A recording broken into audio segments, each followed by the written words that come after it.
heat wave today was 100 out. Mm.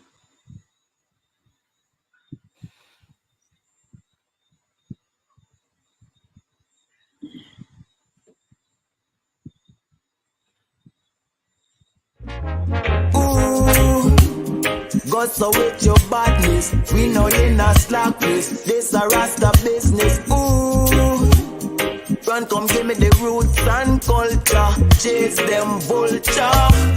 Ooh, go so with your badness. We know you're not slackness. This a Rasta business. Ooh, run come give me the roots and culture.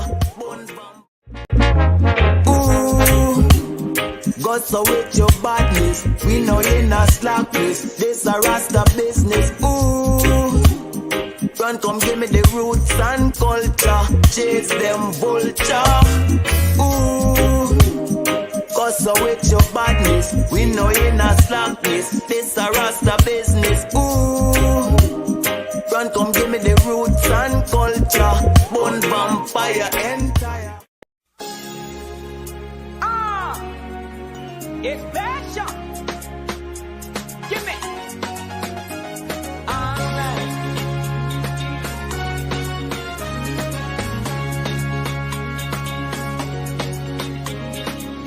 I love to feel your body when it's close to mine. When you and I become as one, it sends a thrill to me. When when the Rasta man them come together like the torch and the wicked catch a fire. Tell you what I want. When they get to you, them try fi better and the system try fi turn them in a shatter. Tell you what I want. One Babylon highly Selassie rain down lightning and thunder. Tell you what I want. Tell you what I want. Yeah, yeah, yeah. Stars among stars. We. Lights, camera, someone. Carnival is a movie with women in the festival. Yes! Carnival is a movie with women in the bacchanal. Carnival is a movie with women with the pretty girl. Carnival is a movie, this one is international.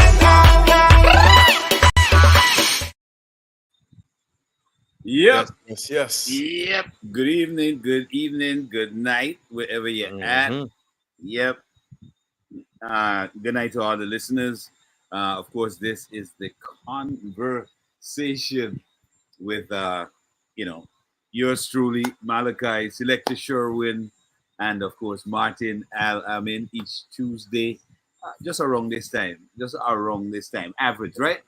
That's when we come up with the conversation. Tonight we're gonna be talking a little bit about corruption versus communication. We're gonna be diving into a lot of that, corruption versus communication. But before we get too far, we gotta drop that disclaimer first. So Sherwin, let them get a disclaimer, please. Yes, disclaimer goes as the views and information of or opinion expressed during this program are solely those of the host, guests, and callers involved in the program and do not necessarily represent the views of Majestic Music Radio, its management, and other hosts or advertisers. Majestic Music is not responsible and does not verify for accuracy of any of the information contained in this radio program. This program does not constitute medical or professional advice and is solely for entertainment purpose only. All Well, right. you know what we say. Now that's Entertainment only. Verify that. Google that. Like we just say, Google and go to some credible sources and get your information as well to verify what we're saying is factual. So what we kicking it off with tonight? Which aspect of corruption versus communication? So I think since the minister aspect is very popular and talked about, Very hot right now. Yes. It's on the charcoals right now on the grill. let's deal with the miss information or Yes. miscommunication, Well, which leads into I corruption. let me stick to the same word. That was miscommunication. That was that wasn't a miscommunication. That was deliberate. A lot of Well, the stuff is be deliberate, and that is something I can't understand. mhm, If we have, for example, we know, and I'm going to share a personal experience in order to kind of, people can look at a scenario and understand it for what it is, mhm, and not look at it from a standpoint of, oh, maybe apolitical or not. Now, the issue of the minister being escorted from the airport out, mhm. is, it's in my estimation, that's nothing new, because at one point in time, when I was traveling to the US, I don't know if maybe it was just the check-in clerk or somebody who thought that, hey, this guy looks pretty young and he seems to be traveling a little too often. Like, So we. apparently they put, like, internally they put a flag next to my name. So when I got there was a bit of a delay. The customs anti narcotics unit, Carnu, and all of them came. Um, I was searched. My flight, I missed that flight because of the search and the delay. However, they were quite courteous. They ensured that I got my flight back a few hours later on, and I got up to New York. When I did get up to New York, immediately I was, as soon as I got off the plane and I was walking in like everybody else, I saw a police officer in, not in plain clothes, but in his uniform, and he was asking, "Is can I get on to Mr. Gilbert?" And I said, "Here." And I was like, "Oh boy, don't tell me this is another scenario from Guyana to New York." So when he called me, and I went to him, he said, "Okay, could you come with me, please?" And I said, "Sure, no problem." I'm walking with him. He goes towards the top of the line, all right, where the immigrations officers are. He asked me for my passport. I gave it to him. He took my passport to the immigration officer. That was stamped, returned to me, and he said, "Sir, thank you very much. Have a nice day." So he basically walked me right through the process to the front so I can get stamped and through. Mhm, Because obviously, information was relayed from Guyana that, listen, this guy was unfairly um, taken off his flight, and it was time to expedite whatever movement he had going on.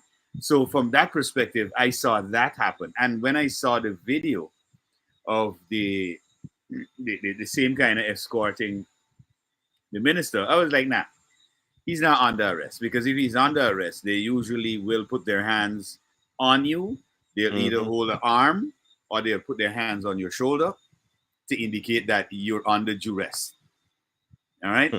Now, if they're walking with you and they're talking with you, nah, that is a simple case where maybe they realize, okay, there's a minister of the Guyanese government coming in on that flight. So at that point, realizing from the manifest that is in there, while he's coming off the plane, they decided, okay, could we just get some officers to expedite his process through?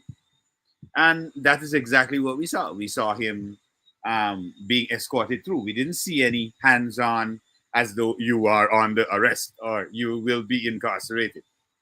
Correct. All right. So that's my take on it. I mean, that has happened to me, so I know how Mm. that goes. So that's a personal experience. So So I share that. I kind of agree with you, Malachi, whereby I too have experience from the first day I would have walked into America, Yeah. right? They usually take you into a back room. And with my experience, they took my entire family into a back room, of course, to process the documents. But this Mm-hmm. was our first time traveling abroad, right? Mm-hmm. And first experience. So they would put him in the back room, leave us for a couple hours, see how you act, how you behave, and these sort of things while they Mm-hmm. verify the documents, plus waste your time, to be honest. You know, Mm-hmm. and let you go. Years after, when I continued to travel by myself, I had pretty much the same experience as you did, whereby officers would have pulled you out the line directly, whether it be the back or the front. They're going to tell you, call your name, tell you come with them.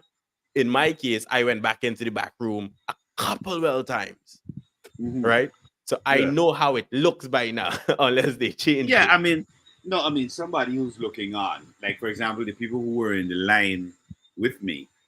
I mean, I know what was running through the minds of some people, like, oh God, another young black man. He probably Well, brings naturally, drugs. it ran through our minds because we do not know, or we did not know why we were being pulled out to the line at that moment, until after then we could actually come and say, well, this is what exactly happened.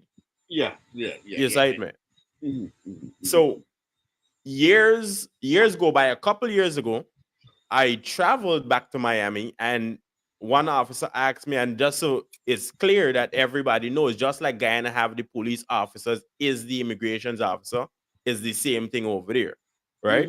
Whether they I'm in plain clothes, civilian clothes, or in uniform. It happens the Correct. same way at Cheddi Jagan Airport, same way in New York, same way in Miami, and everywhere else, I would believe. Now, Yep. one time I was taken off a flight in Guyana, but that was because Kanu forgot to check my bags, right? And because of who I am, how I travel, they wanted to make sure, well, hey, we go through this luggage and put you back on the plane. So they actually took me off the plane and everything. And I was a bit frustrated, but then understanding the process makes your job easier because Yep. you don't have to rail up and go on and these sort of things, right? So it's experience like these is where we could come and speak on what we seen the minister went through, right? Good. Well, But before go ahead, go ahead. Marty. Sorry. No, I was No, just gonna say. go ahead, No, continue. go ahead. No, I was just gonna say on your point there. That's a very good point. I think we need to look at the things that happen before we just come up with with a judgment or a conclusion. Well, It's I good think that to. is the problem within itself because we could look and see what happened or, come up with our conclusion on spot because we had the experience. Experience, correct.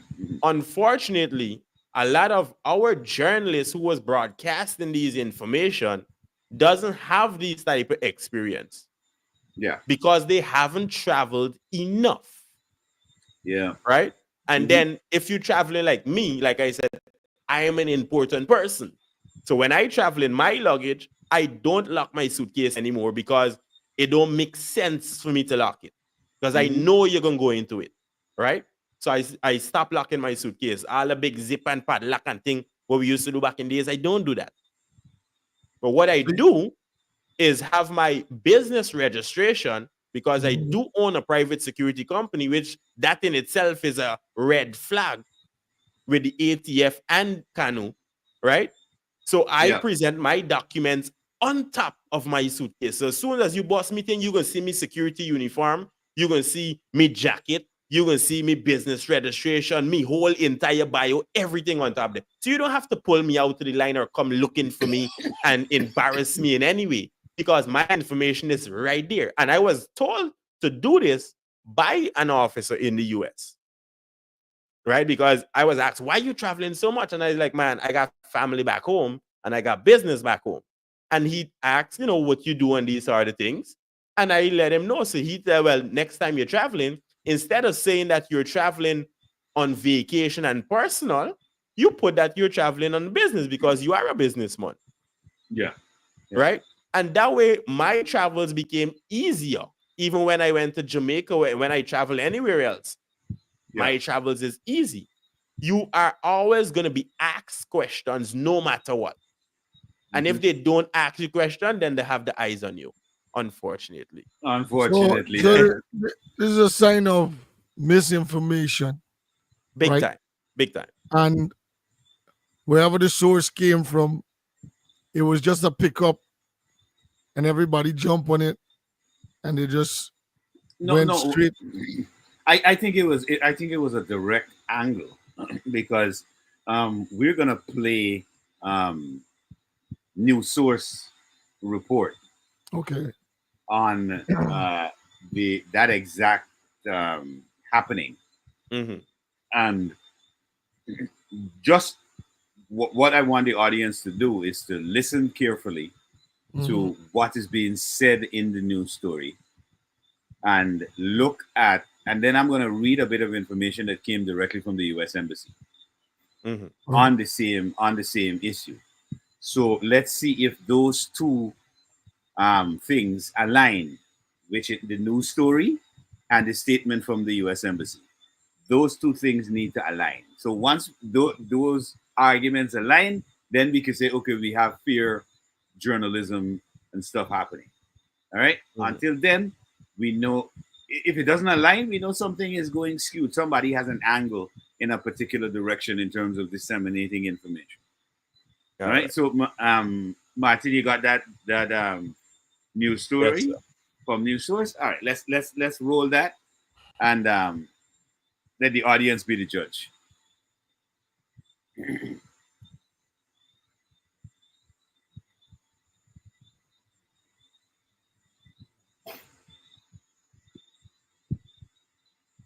That should be playing for some reason. You want to play now?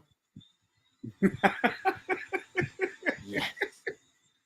I tell you, it's played out. All right, let me fix that back and we come back to that. Yeah, we can come back to that. But in the meantime, all right. So I really Go ahead, Sherwin. I'm really puzzled at this whole issue because there was a lot of write up and merely it was a lot of blogging. Is there any good news source that has an agent is working overseas or in different parts of the world? Like we always stress on, NCN should be the prime news source for the Guyanese people, and should have been paying overseas agents or overseas reporters to be getting information as they should whenever Well, it's happening. one of the things they should have been doing as a major media house is that they should have been associate members to international forums that can provide credible information to them. For example, credible information coming from, for example, news sources like Reuters and stuff like that, where you have several Mostly different reporting, and here's agencies confirming the same thing. All right. Yeah, right. Apparently, Martin, we ready for that news? That Yes, news we work it. story. Mr. Great. Mosley. So let's have that news story on news source from Gordon Mosley, which deals with this particular issue with the escort of the minister at JFK. Go right ahead. I'm Gordon Mosley reporting, and here's what we're tracking tonight. Guyana's Minister of Natural Resources, Vikram Barrett, has denied that he was questioned or interrogated by U.S. authorities upon arrival in New York on Thursday evening. However, he has stated that courtesies were extended to him when he arrived in New York and he chatted with agents about Guyana's development plans. Contacted via WhatsApp today, the minister, who posted photographs on Facebook this afternoon outside a U.S. hospital where it is believed his father is hospitalized, told news sources that he was not detained or interrogated. He said no questions either, and it was courtesies, and that they were chatting about Guyana's development. Further questioned about whether the U.S. officials who were seen escorting him through JFK Airport identified themselves as federal agents, Minister Barra did not respond. However, in a Facebook post, he offered special thanks to the U.S. authorities for kind courtesies and professionalism, while wishing his hospitalized father a speedy recovery. Contacted by news source and asked about whether the government minister offered any explanation to him about what might have taken place at the JFK airport, President Irfan Ali said there was nothing to explain. The president pointed to the Facebook post by the Natural Resources Minister. Reports surfaced early this morning about the minister being escorted from the flight and questioned by U.S. federal agents upon his arrival in New York on the Caribbean Airlines direct flight from Guyana. While government officials have stated that there was nothing out of the ordinary about the escort of the minister after he arrived, news source has learned that the Guyanese government diplomatic officials in New York were unaware of the minister's travel arrangements. In Guyana, airport officials were alerted to his travel after receiving a request for him to use the airport's VIP lounge, along with 3 members of his family and his driver. When the minister arrived in New York aboard the Caribbean Airlines flight, he was met by 2 U.S. federal agents dressed in plain clothes and a uniformed officer. The 3 were seen escorting him through the airport, as captured on this video. Officials familiar with U.S. protocol said active U.S. federal agents and uniformed officers are never used to greet or escort a Guyana government official at the level of a minister.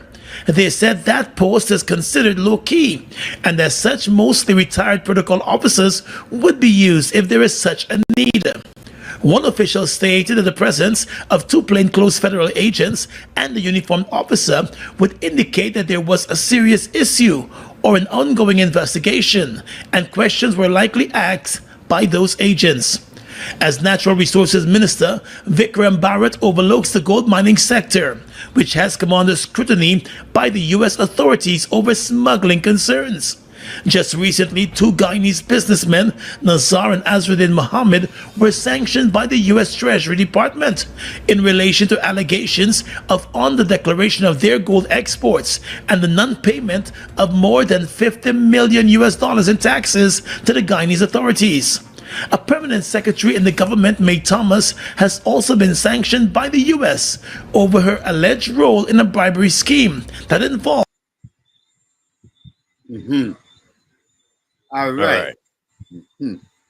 So there was you a lot. have, that was a lot. But if you noticed the what is called the direction Mm-hmm. in which that news story went. Yes. All right. I'm trying to understand if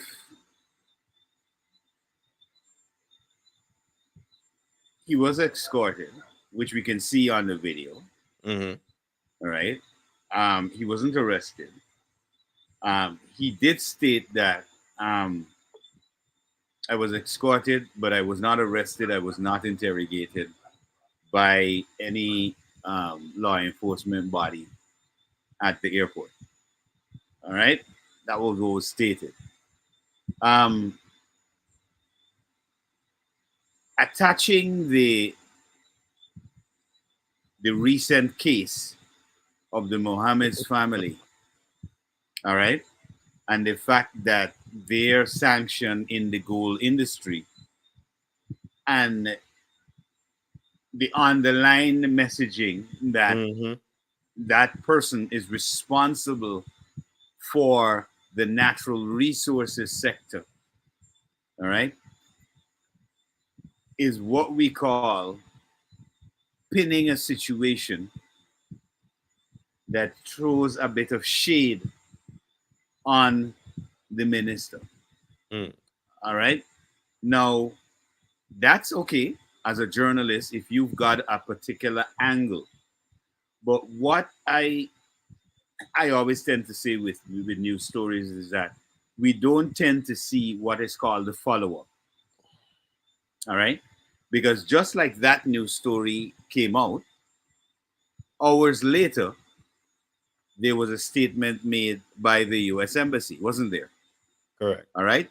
So while that's still fresh, let's bring up this statement from the US Embassy.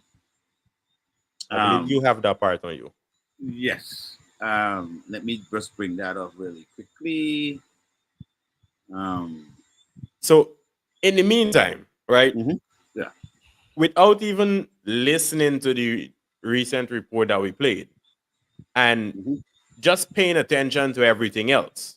Now, like we mentioned, these is things that happen to high profile people. Now, every time I course. pass through the airport, even in Guyana, I ask the immigration officer, how do I end up in that VIP line? Because I refuse to stand in a line with 101 body, Yeah. especially during COVID, since COVID, right? And then I believe I'm a very important person. Of course. So I do not belong in the general population line. Well, One immigration officer did said, well, she asked, what do I do and all these things. I mentioned I'm a journalist, I do radio broadcasting, I have a private security company, and so forth. yeah. And she said, well, that don't make you a VIP. A VIP. So I asked, well, if VIP means very important person, and I'm telling you I have all of these things, what is your definition of a VIP? Because I'm a king. I don't know who you is. So But I don't belong with the peasant line. well, their definition of VIP would be actually if you got that DPL passport. Yeah, but you can't. That is a diplomat.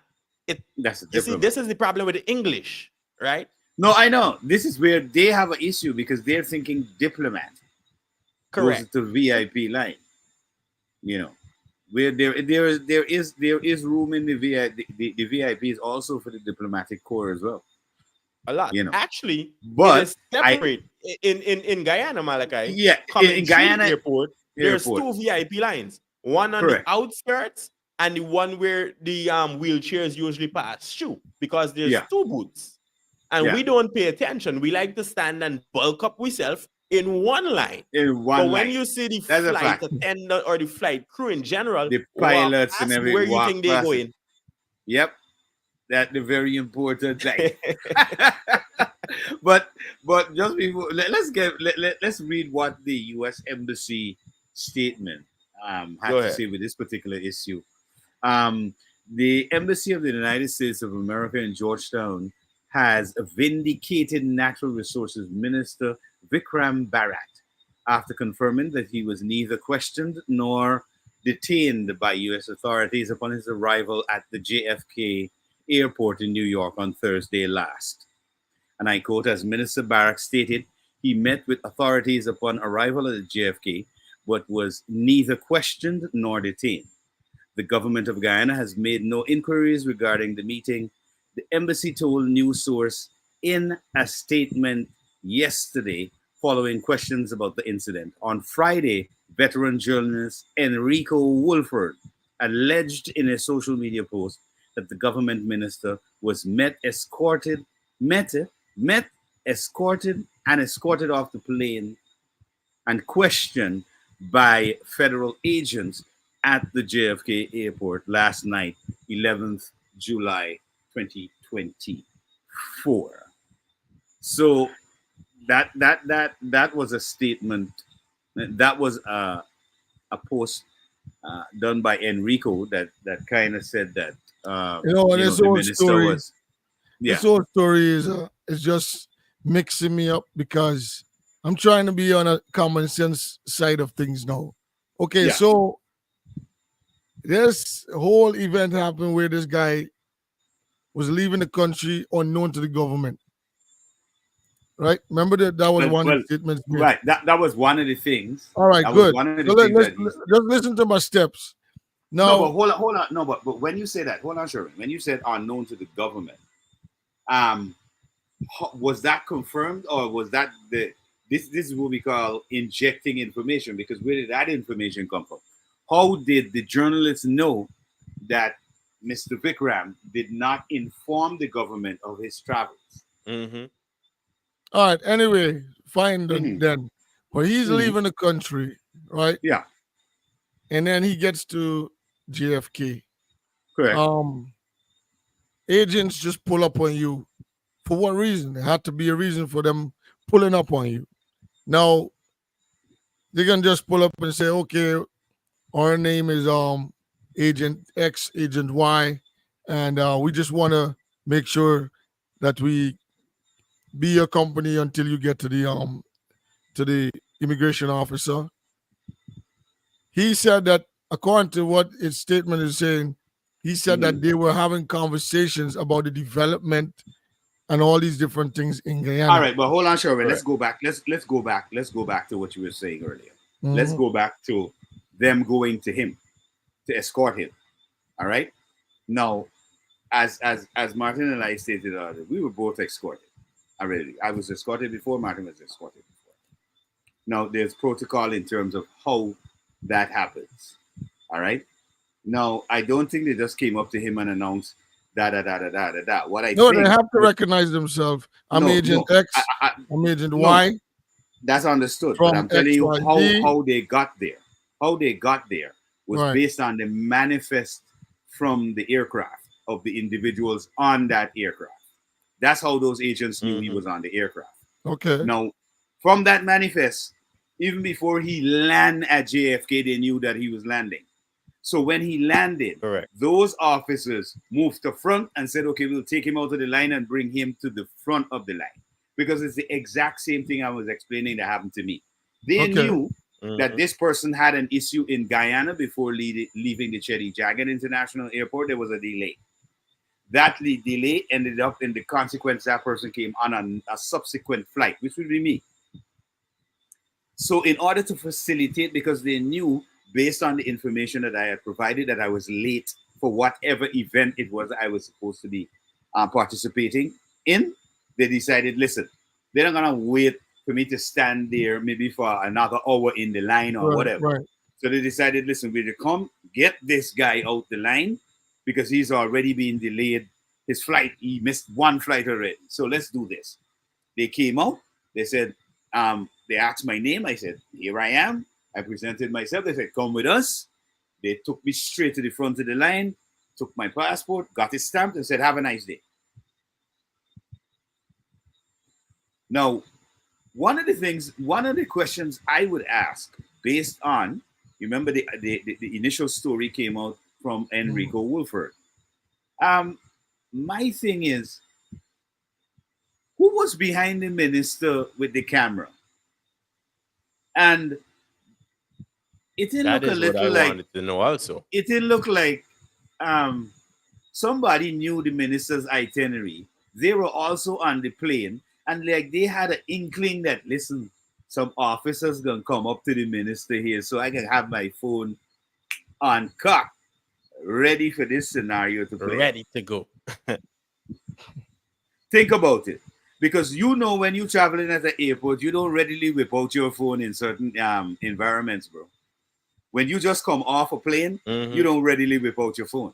You whip your phone out when the plane So lands. hold on. Naturally, Malachi, correct. So naturally, as soon as you come off the plane, you whip out your phone to tell your family, I land.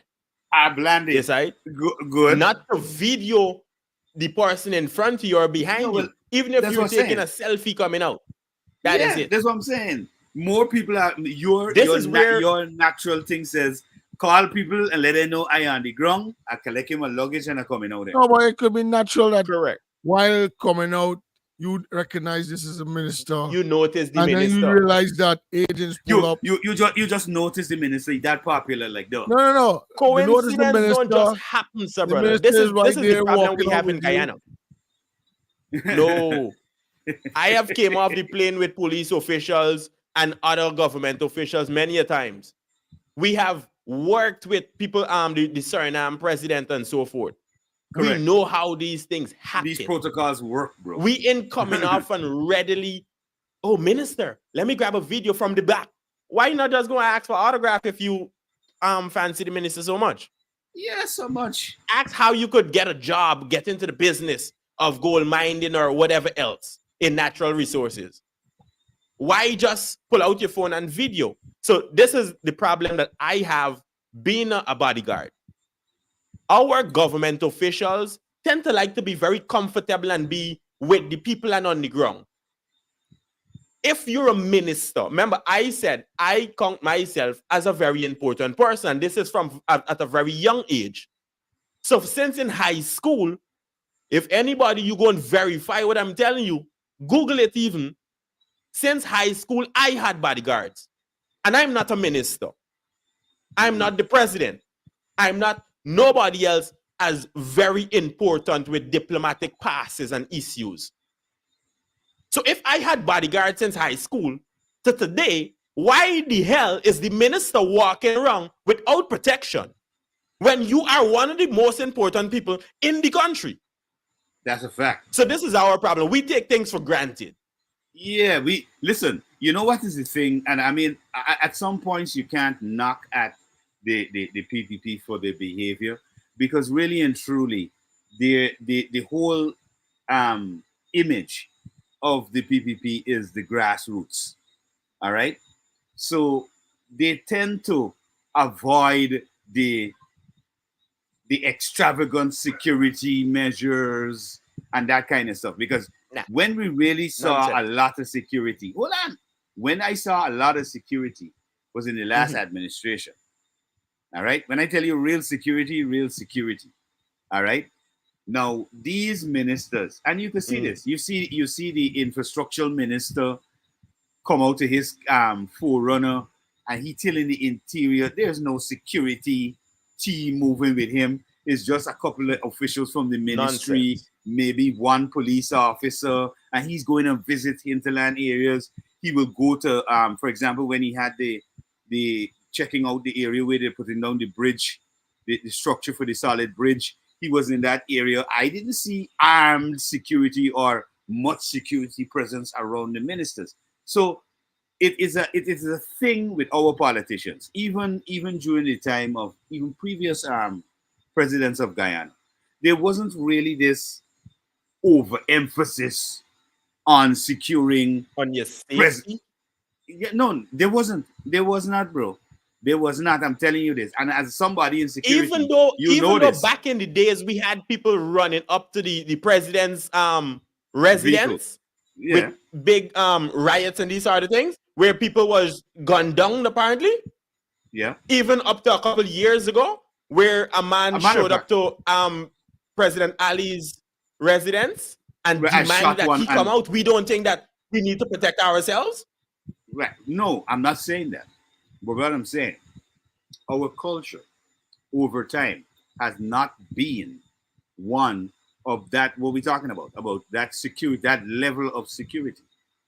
We haven't done that. We can't be so grassroots, brother. At this point, we is the grass itself. We can't be so grassroots. Well, it don't make sense. Excitement. At least for me. And I in a these man level.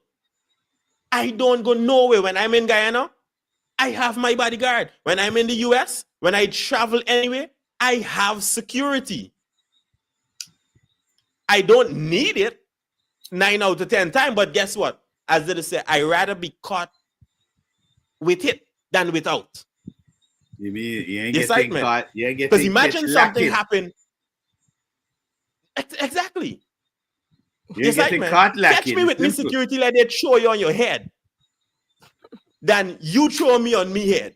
Me ain't getting for that. Yes, man. Imagine the infrastructure minister whereby people arguing for house lots in today's time. You walking around without bodyguard? You see, if I want a house lot so bad, then it's me, you at it? You understand what I'm saying? We need to start thinking ahead. Yeah. The possibilities of something happening. And something is always going to happen. Not because it ain't happened yet or it didn't happen then. It's not going to happen. Wait till a man need house lots as bad. Wait till them Spanish people who's fluctuating through the country at the U.S. Embassy. Wait when them persons get denied. Knowing very well that they're coming from a broken country and them ain't got nothing else to go back to. Is that what we're waiting on? You know, then we're gonna run and say, "Oh, it shouldn't happen." Sometimes they say over accessibility becomes a norm, and then you become like a regular or normal citizen. Because if we tell the artists this every single day, brother, and the man is artist, if you put yourself in a position, if you put yourself in a position where people just feel like they can touch you and talk to you straight on, it creates a different level of that bar that's supposed to be there. But again, guys, don't let me forget this point. Let me tell you guys this. If we do that, what the PPP will view that as, and then what the opposition can use that as a weapon to say, is look at the aloofness of the government. They think they are royalty, so they cannot allow the ordinary man royalty, brother, to get them close is people to them. in power running an entire country. There are Well, people in power running an entire country, no, brother. you and I understand this from the security standpoint. However, we're talking about the image of a political party. That's a different thing. Now, their whole political image is again grassroots. Grassroots don't have excessive security Mm. around them, and that's it. That is basically the entire ideology. You got to understand ideology versus Wasn't the queen that actuality. brought the grass, them fancy grass that we got? You know, the turf grass. Isn't it the queen that brought them fancy grass we walking on? When she handpicked and said she want this here and that there. And we are so grassroots that we forgot who you actually are.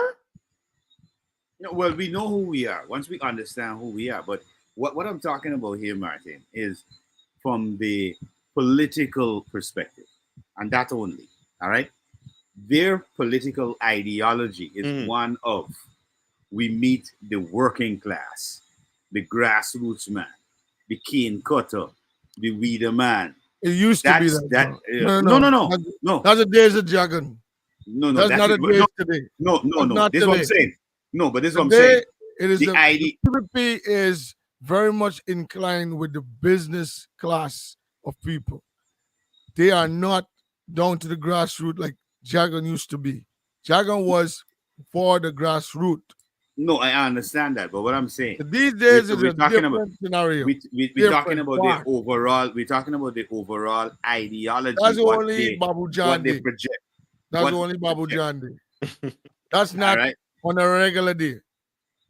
The regular day is all business associates because that's who they incline to.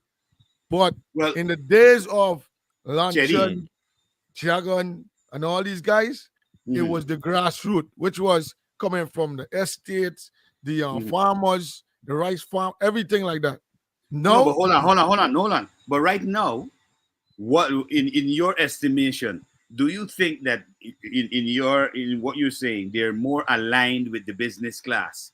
All right, the business class can't vote the PPP into power. It's had to be that same grassroots class, class of those cane cutters in Berbice who working at the no. Skeldon and them Who thing. It's the are same thing. who are the business people or the real business people of Guyana? Mhm. And because of that, there are in certain communities which the communities realize that okay, this is where we are actually clumped into these people that is supportive to the government. So it becomes like okay, this is where we gotta be. We can't be off. We can be in a very awkward kind of manner, trying to say we going against this man that's a part of the community that normally gives us jobs, gives us all these resources in the area, etc., etc. So it becomes that kind of incline. But dealing with the grassroots, you don't do it with the grassroots like it used to be before. It is up to the Well, next level. I agree with you, but there are certain things that I keep abreast with. For example, there was an issue at one point in time where the rice farmers, and this is stuff that you really have to kind of like go in depth and Mhm. understand what's happening on the ground for real. Now, at one point in time, the rice farmers and the millers had a big issue in Guyana, right? Because the price that the millers were buying the raw material from, in other words, the paddy, before they do the polish and clean for sale, they wanted to keep that low, all right, while they were able to capitalize on the prices internationally on the export market, all right, but they weren't allowing that level of the price to trickle down to the farmers, right? But then let me give And you an example of that before you go. Right, one example. mhm, They centralize. Look what they did. mhm, Instead of the government was buying the party, you know what the government did? They created a businessman, one businessman on the one side of quarantine. Then they had a businessman from Suriname in Blackbush that had mhm. another thing. The West Coast of Barbados had another company. So everybody has to take their party to these. This was the monopoly in the sense of who buying the cheapest party, the more expensive than the more. Who giving more for the party? Man used to come from over the West Coast to travel to go up by trucks just to get the money's worth for the party.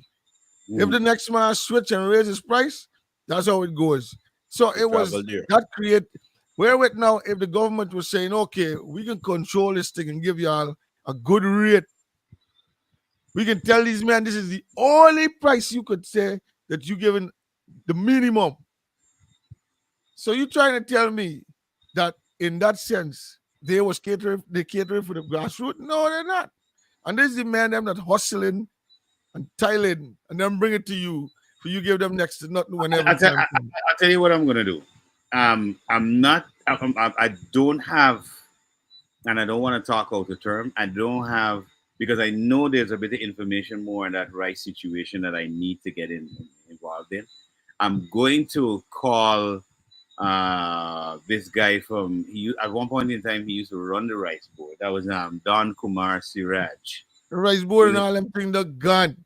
But I'm going to try to reach out to people like that because you see, in understanding the regime of how the rice situation worked, because I know at one point in time Guyana was involved in exporting rice at a very high level to the Caribbean. Yep. All right, we were exporting rice to Venezuela as well because we had the Petro-Caribbean arrangement where we were exporting rice. So you see. What I find happens in Guyana, Sherwin, and we got to watch it as especially people who are disseminating information. One of the things that I know personally happens, right, and we see this a lot, the government will facilitate a lot of these, let's say, companies or agencies or agricultural areas to get their stuff up and running based on relieving the duty from a lot of the stuff that they have, the raw materials that they need, or even machinery that they need.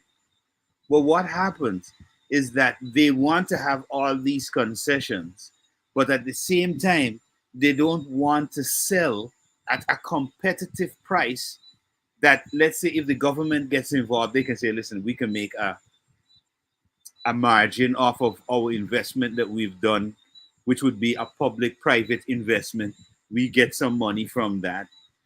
And it moves like that. But because we don't have that kind of regime, these guys just think about themselves. It's like all the farmers, the rice farmers, they grow paddy. All right? Now, they would not have been able to be manipulated by the millers if they themselves were all together. Correct. All right? So you see, there's several dynamics in this game. And this is why I said I want to go further into it, but of course I want to get people who actually know more than I do in that particular sector. And I'm going to give an example also, right? Because I've been around and I've been looking and listening. All right. The period of time when sugar was actually, when they was closing down them estates, you know what they did? They eventually, well, this is how I look at the craft, right? Because you could look at as a youth man, you know what you know that's be happening. Things like molasses, also things like sugar cane and all of that used to be transported in trucks that was owned by the estates, right? After Skellen Estate stopped grinding, they turn and at least tell them, man, okay, as businessmen, man was into sawmill work and into sand and bricks or whatever. They trickle it to them. Listen, we got some money to make. Y'all go and plant cane. And we gonna buy back the cane from you. Right?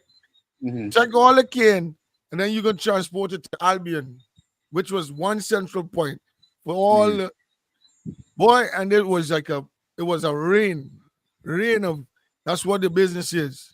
So it's like you turn everything against the people, push them in a corner where they should have been in a position Benefit. to say, okay, we are putting this industrial system in place so that the people can get to go to work.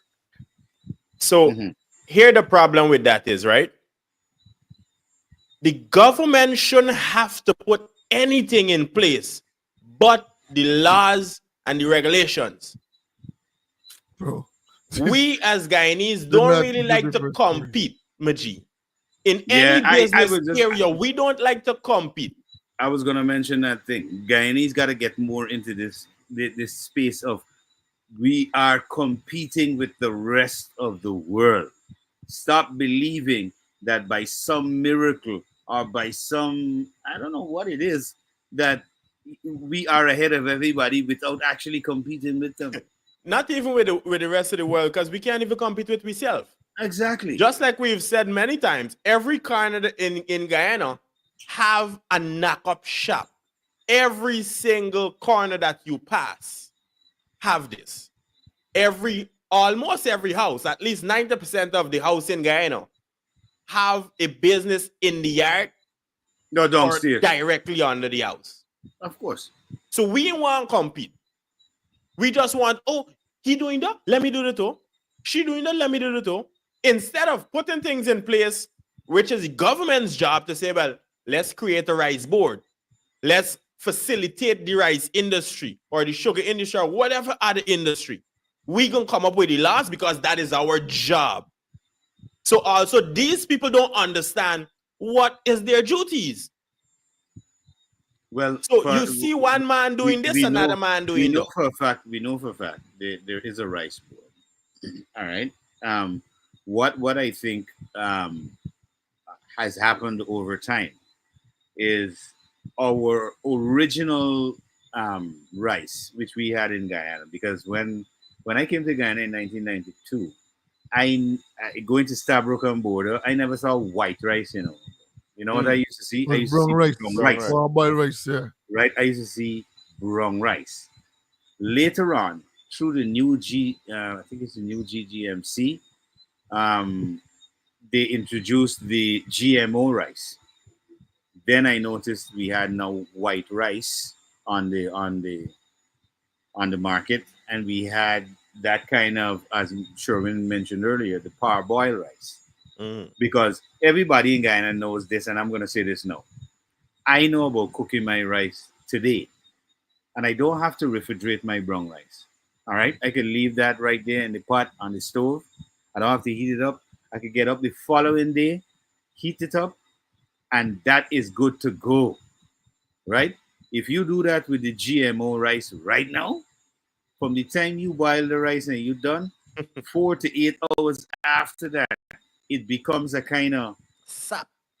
like a kind of porridgey, sappy thing. You wondering what happened to the grains that I was seeing when it cooked? Because it How started about, to spoil. how about after a while when they plant the cane this week, next week you see the arrow in the air. and already done ripe. No, well, no. Here how you know the difference with cane, my bro. And I don't know if you No, realize because it, but back in the day, when use a cane, you don't know the we difference. had the best grain, one of the best grains Here of I know sugar I know the difference. I know the in the difference. world. When you look at the cane, right?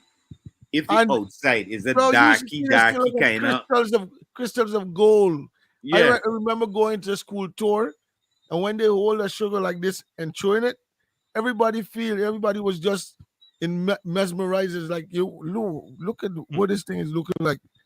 And they showed us this is the product that comes out to Guyana market, and this is the product that goes out to the foreign market. And bro, the one that goes to the foreign market, you ain't want to see that sugar and the cleanliness and how beautiful it looks. Unfortunately, Sherwin, in July of 2024, as of a couple of days ago, I went to the supermarket to buy sugar. There's no sugar on the stand at all. Till I had the asking the man, probably sugar. The man said, looking for the same thing. Then a lady bumped into me and said, what the sugar? I said, I'll be looking for the same thing. So we asked the Chinese, I got any sugar? Lady said, yes, go down to the back of the aisle 7. We gone down to the aisle. They have, back in the days we used to bag half we punk sugar. They have it in a white plastic bag. and it's very black. So we ain't got no nice things these days, right? As our good friends say, IP controls everything as we know. Because if you could implement something, you have control over it. Yes, right, man. This is where we get things mixed up. The government is not implementing the IP laws, but they are functioning like we have IP. IP. On that very topic, right? And not moving away from the sugar, right? Watch what we could have done as a country that would have been totally unique, right? Now, the process of how we do cane in Guyana is one that nobody else in the world does.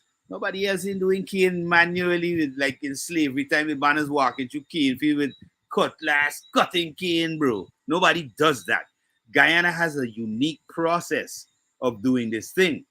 Not only that, the factories are so old that the very style of producing the molasses then to the grains and granules is different. All right. Now, what we should have done now is use that as a big marketing tool, right? Instead of putting our sugar in a plastic bag and slap on a stupid label on that plastic bag, we could have had, you remember back in the days, everybody in Guyana know the brown crocus bag. Right? Everybody knows back in the day, the brown crocus bag, they used to got sugar and coffee and stuff in the brown crocus bag from back in the day. So what you do, you use that marketing thing. All right? We got barrels for the rum and we got crocus bag for the sugar. All right? Now, the other part that you're looking for certification worldwide is the level that we were talking about this on our radio program, Martin, was the organic stamp internationally. All right. Exactly. So costs extra. No, it costs extra because remember, Guyana can't afford to supply because we can't supply sugar like Indonesia and those countries. You know? It's all mechanical. We can't handle that. We got them kind of tonnage. They do that by the tons. We got a couple tons, but our tons is what we could call and what is organic, which is a different kind of thing.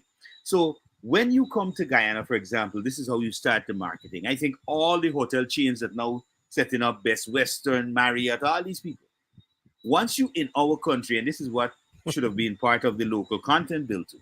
Once you're in our country, that means the products that you're sourcing, all right, to be used in that hotel, which also is part of showcasing our culture and originality and all of that. Hey, you gotta source our products. Now, our cane that you can go at the table now, you pull up on the Marriott to go have breakfast. You see a little miniature crocus bag. You wondering, wait, this is the way the sugar is? Instead of having it in a paper, you know, the paper that they tear and you throw out your sugar? All right. What if we marketed it in a little crocus bag? So you have your thing, your coffee saucer, your little crocus bag next to it, and it says, let's say Guy Suko, and it got a nice little branding and stuff on it. Or Demerara Gold.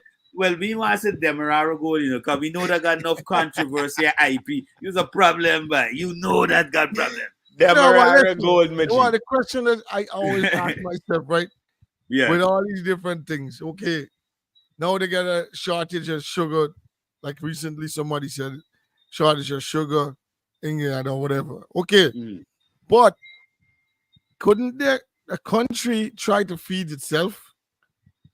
We are trying to feed ourselves. No. The problem. We trying. At least keep one estate so that it can generate enough for the nation while you can attract like Malachi is saying, while you can attract through the way of how you market what you're doing in the nation towards attracting people to say, what? That man got a sugar there, bro. A lot of foreigners coming in, a lot of people coming in, going into all the hotels and all these different things. Like, for example, having you a natural experience. Go to Jamaica, you don't see the foreign rum on the shelves. It's Mm. Bay Ray and What's nephew. made in Jamaica. Bay Ray and Everything nephew. that's happening that they produce, they introduce to Is you in there. the hotels. Campari, Ray and nephew. Everything Everything. they making. You know what I mean? Problem So, is, again, if the officials don't see themselves important to even protect themselves, how them gonna protect the business of the country? You understand me?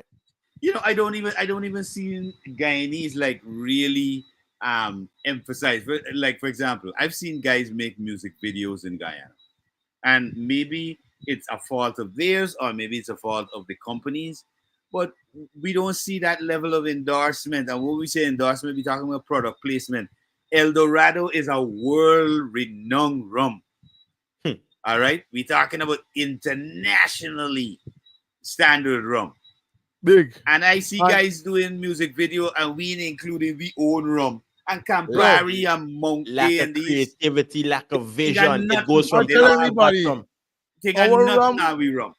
Our rum in the regular liquor store over here is one of the top shelves. Right? And out again is even more top of shelf. I'm telling you, out of Guyana, in New York, when Yeah, you go top in, shelf. when you go in, you see the rum be sitting there, and people scared to ask what's the price. Yep. Especially I for would about normally go a in. 25-year-old. About a I would normally 25-year-old. go in. I will ask for the 25 if they don't get it, because most time they don't get the 25 because if they stack it, they ain't get this sale. Yeah. They get Okay. this sale. Nobody buy that Because expensive. it's 100 or something already. So they Yep. want people like, nah, I mean, by because everybody going for the regular thing that everybody putting up in the ear. That's I only had to charging see- about a 60, a 60 Ah, or 50 something dollar. Well, this is the funny thing, right? People will go to events and sport point Henny. And not Yeah, realizing, but what bro, I'm saying- you got but product you- from your country that is like But when I'm- if you floss that, What you drink, be normal, be honest. You drink Mm. a shot of Henny and you drink a shot of El Dorado, bro. smooth. Right away, you know the difference. You know the Like difference. one man turned to me and said, "Boy, we rum too sweet. We want Yeah. to try it too sweet." I said, "Boy, Really? it's a rant to you, bro. Lack of understanding. Yeah, no. How you gonna Is it sell right? me rum too sweet, but tomorrow morning I could get up and roll out smoothly, and tomorrow you get up and say, "Boy, I gotta drink Yeah, something. blowing up, boy. Take off this thing here, boy." Your head blowing up.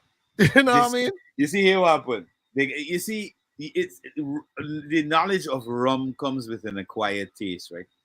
Plus, it's got to be a real connoisseur for understand rum. Rum, man, it's got to be properly distilled. They got enough different type of rum, you know. But I can tell anybody that El Dorado, world class.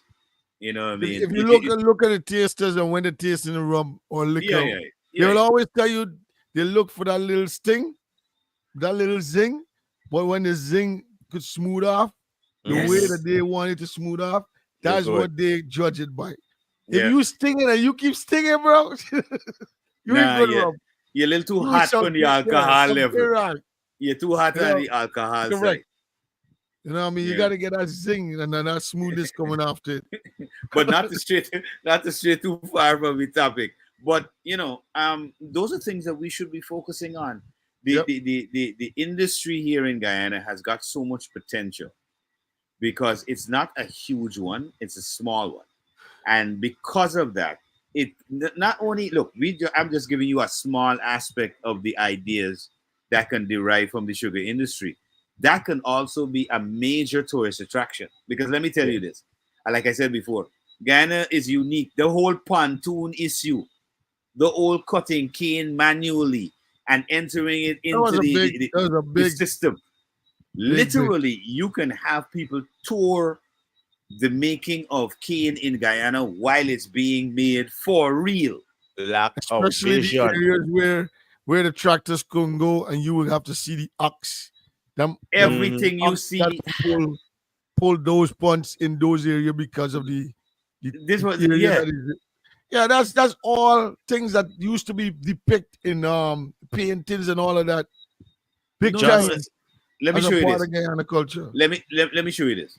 One of the most foremost gun makers in the world, Smith and Wesson, right? Got a really nice ad. All right. Guess how this ad is?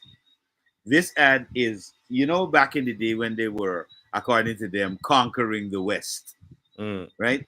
They used to go out with these wagons, the wagon trail and all of that. So the whole concept of this thing is that you see the wagon trail on a prairie coming around and they all circle together, right? And they all come together and form a circle, right? And then you see, you just see the rifle heads peeping out and you see them loading up.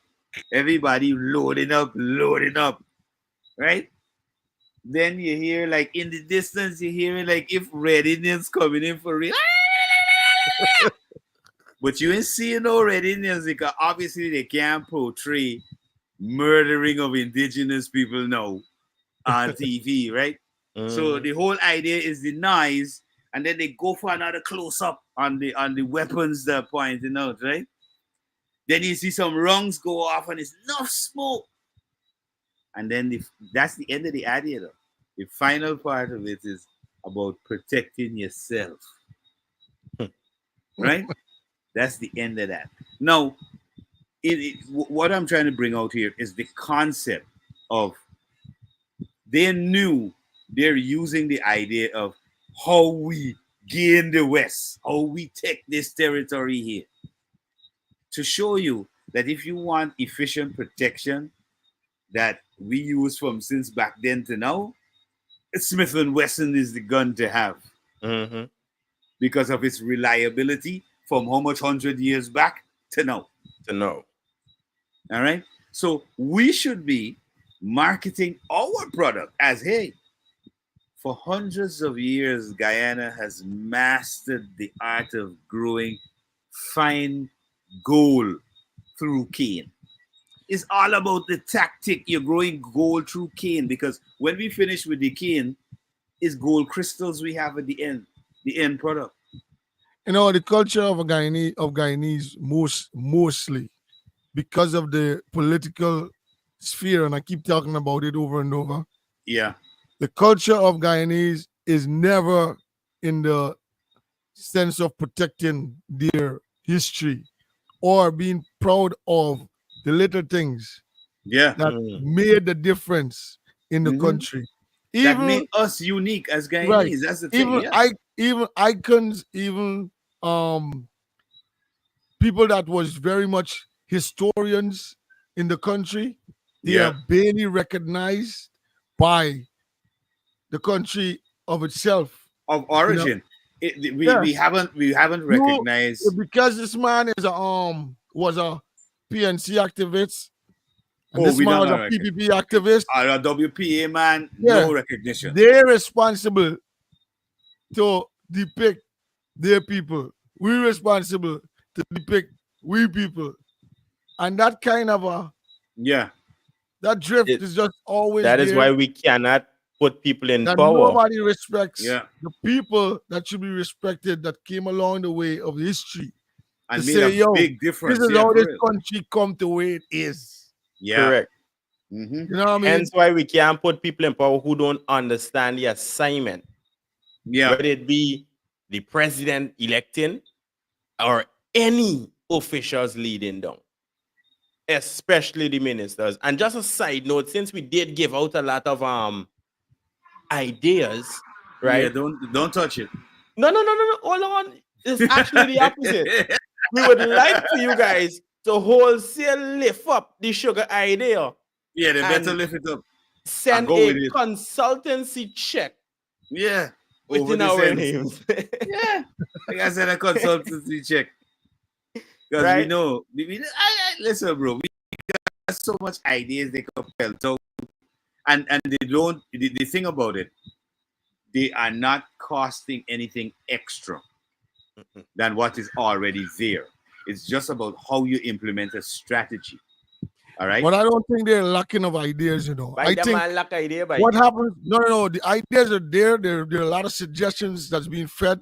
That man is stupid, But what I'm trying to say, you have leaders that is just trying to figure how I can do what I have to do so that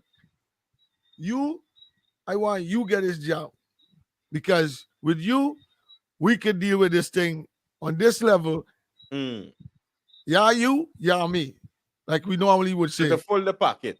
So now the whole thing is going through that course of line is like, okay, we still at the same time, whatever we're doing, we want to make sure that it looks good to the people that we know that we can put in a gear of the people that is like, yo, I'm building a building and put it up there. I'm making a village look good. It's just an elephant that's going up there. Yeah, we can bring this person and bring that person. This is gonna happen. You're gonna benefit from this and that. But how are you benefiting? You still gotta find a way to go and pay.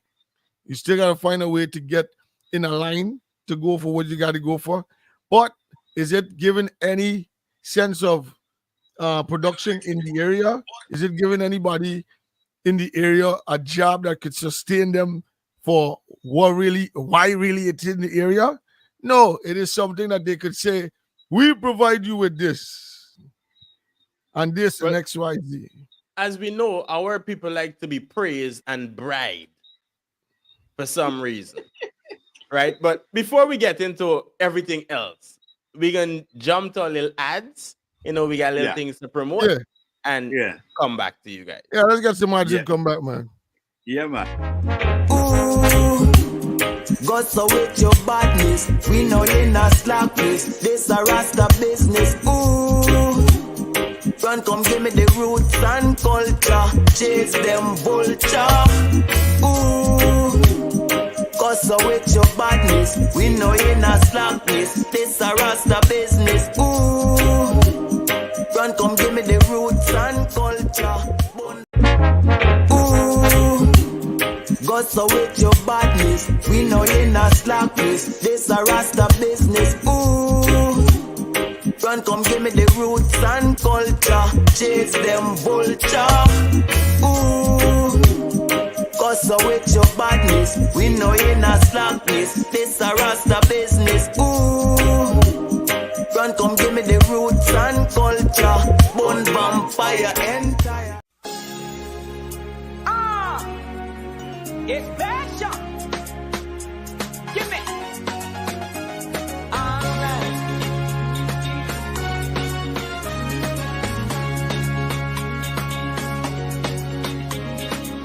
I love to feel your body when it's close to mine. When you and I become as one, it sends a thrill through me when we move to the melody. Come on and give it to me, baby. When you walk your way, you raise my passion. Tell you what I want. When the Rasta man them come together like the torch and the wicked catch a fire. Tell you what I want. When they get to you, them try fi better and the system try fi turn them in a shatter. Tell you what I want. One Babylon highly Selassie rain down lightning and thunder. Tell you what I want. Tell you what I want. Yeah, yeah, yeah. Stars among stars. We. Lights, camera, someone. Carnival is a movie with women in the festival. Yes! Carnival is a movie with women in the bacchanal. Carnival is a movie with women with the pretty girl. Carnival is a movie, this one is international. Alrighty then. So we are back. So for this Yeah. aspect, right? Yeah. Yeah. Of course, we dealt with the minister and the aspect of misinformation or miscommunication, right? Keeping in line with the heading, where media houses like to twist them story just to make it sound sweet, right? Of course, we know we have corruption all the time, even in the media houses. And we've been saying multiple times that the NCN, DPI, and any other legitimate government websites should be the source of information. Then media houses, right? Unless you have direct links, which you really can't trust them, because there's the direct links that we have today, whereby any media man or media woman could come out, link with the guy in the police force, link with the natural resources department, link with anybody else, and grab information. Of course, once you understand English, we know that information, if it come from you to me to he to she, by the time it gets wrong to the It's 4 or something 5 different. people, It's something different. it is different, right? Yeah, but in a sense, you got to make sure that what the officials have to do is make sure that when these guys that seemingly popular comes around as a media house, you know that this is not where you want a source of news to go through. You make sure that you only provide the right sources or the right news, the agencies with the details of what you want to share with them. But you see what happened, everybody wants to always have a quick cover up after these Yeah. questions. I would stand on camera straight and plain. I said, listen, you, and I would say it on a blogger or a media house that's on live. I said, listen, when you put yourself together in a proper way and structure to make sure that whatever source of news or details is coming from wherever the news is supposed to be, That you then fact check that. we Then will actually deal with or give you all that you need in order in that direction. But everybody just be like, oh, okay, as soon as mosquito come up, and mosquito is a man, and everybody's glad to get the news on because he popular. No, find a way to kill mosquito because mosquito's sending out wrong signals, and the thing ain't coming. It coming right sometimes, but sometimes it coming with the source of interest on one side, and you're I'll not tell you coming what. down the middle and being neutral. No, mosquito, we gonna find a way, but dump you. You gotta get news from the bigger sources. Wherever you come in, it must trickle from who you hearing from the bigger sources. That's Which all you gotta should do. be factual at the end of the day, right? You see, we have adopted the independent route of journalism, right? But we forget and we don't have the official route, right? Whereby NCN supposed to be disseminating at least 95% of the information coming out from any government agency, right? They also supposed to have within the DPI, they're supposed to have sub offices or sub communication department, whereby in the Guyana Police Force, in the office of the president, and any other ministry, they're supposed to have their own communications department.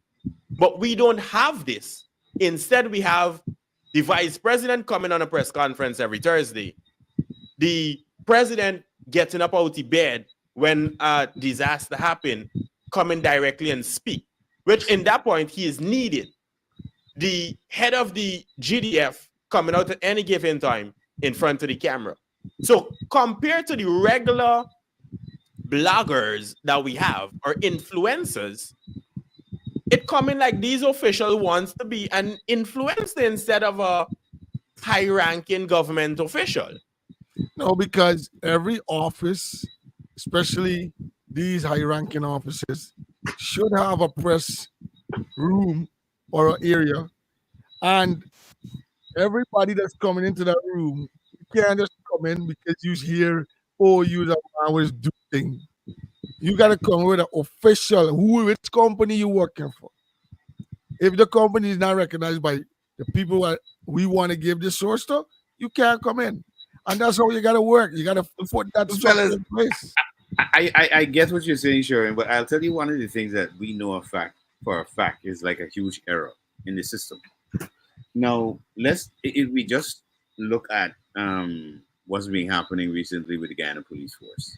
Mhm.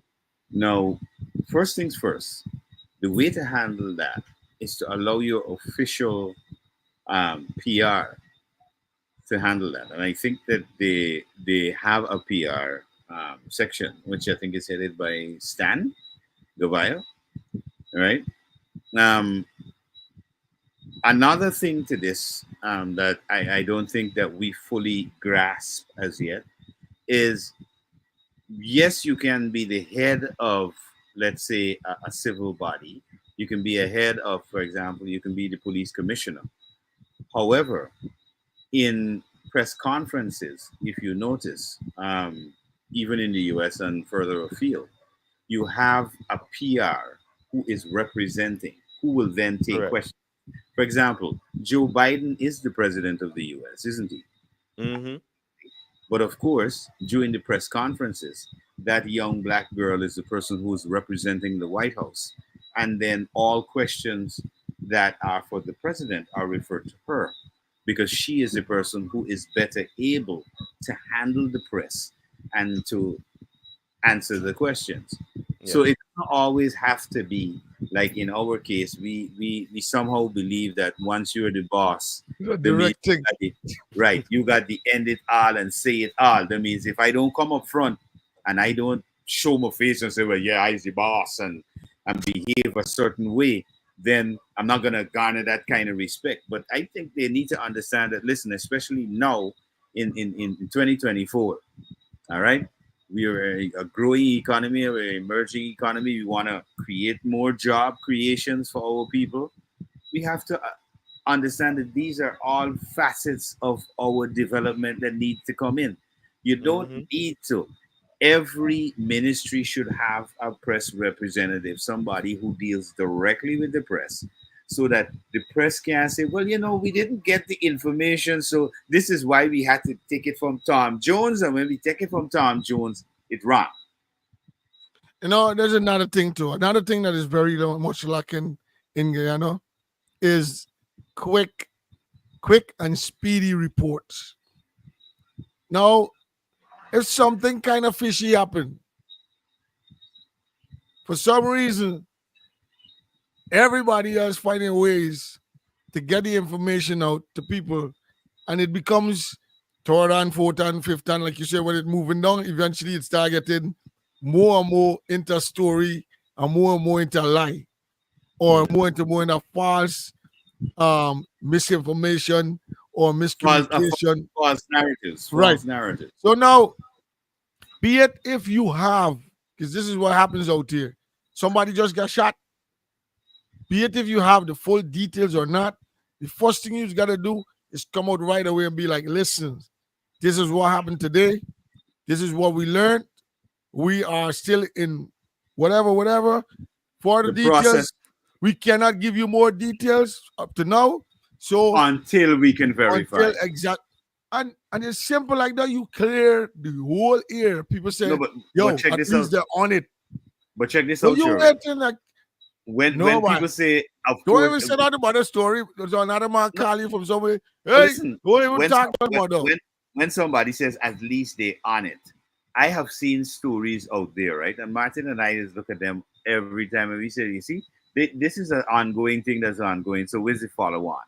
Now, one of the things that the distinction, we don't see Guyanese journalists, very few.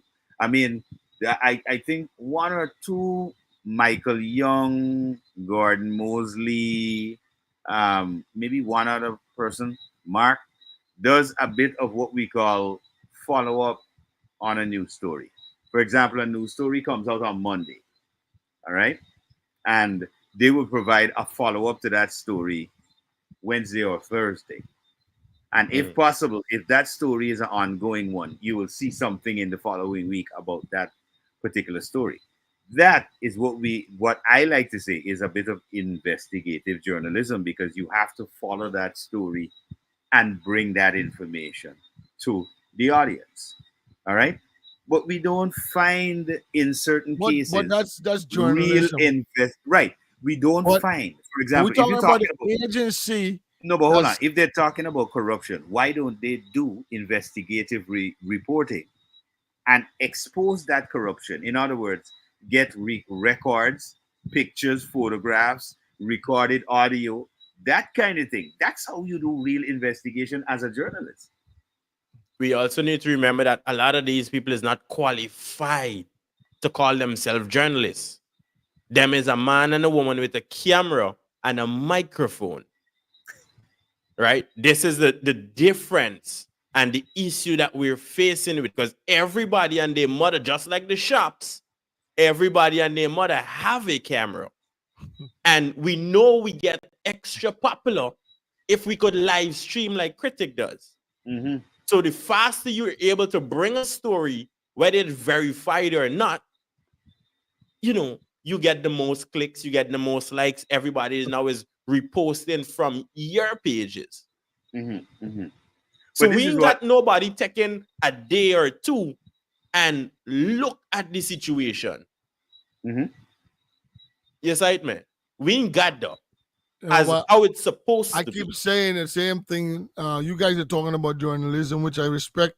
Yeah. Has to have something from the source instead of just coming and say. But the agencies that's directly connected to, let's say the airport, Chelly Jagan International Airport, as simple as, like we heard the other day from a national, as simple as coming out to make an announcement to say, yo, because of XYZ, this is where we at, and we cannot, whatever. They said they were standing there for hours. Nobody no representative from the airport. No announcements was made. Because Nothing. they don't have these It things, was, brother. you know what all was? Them relying on Google to realize what's going on, and everything is canceled until further notice. We want to be, as Malachi said, the big boss, the head honcho coming out, because we are in position. We feel like we got to do everything. And I heard the vice president would have pretty much said something, if not exact similar, right? Yeah, I could go and watch back the interview or the conference that he had last week sometime, right? Whereby he was asked a question about sanctions and Mohammed's and these side of things, and he flipped it, coming back to, oh, look at this, and we did this and we did that, right? Leading into, well, we wanted to make sure, because we would have been lacking in reaching the people, this is why we now come forward and say, well, anybody could touch the ministers or the government officials.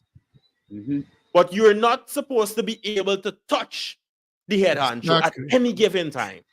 Exactly. So, for instance, like the issue which came out a couple days ago, about 5-7 days ago, somewhere around there, with one of the top police officials, right? They now got caught up in what I believe is a scandal, right? And everybody would have seen the information where Officer Brutus was accused of depositing $16.5 million into his credit union account. Now, I have some issues with that in particular. Wait, hold on. Just before you continue, it's how we really care anybody, man. In a bad, me man working. No, I just ask him up, friend. Right?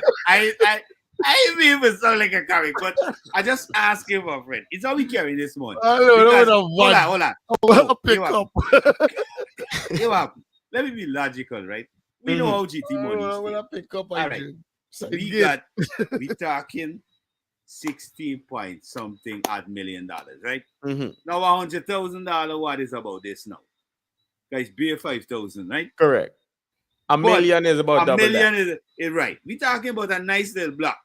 So how we really pull it? We talking about $1 million is a little block. You're talking about one. You're talking 16 point odd million, right? Even if all in 5,000, how did he carry this up into the credit union in a bag? So these are where we have the issues, where at least where I have the issue, right? So I want to start off by first, now if I'm banking with you, right? Why the hell is my information in the public? You understand? There's a breach of my privacy. That How is the my first info end up issue. out there? Right? First issue. No. The thing is that banks might have policies of questionnaires where And credit unions don't. yeah they could have policies of questionnaires of this man bringing all this money. Where you Uh-huh. bring it from? Mhm. You know, they could ask a question. He got no answers to it. They could call in the police.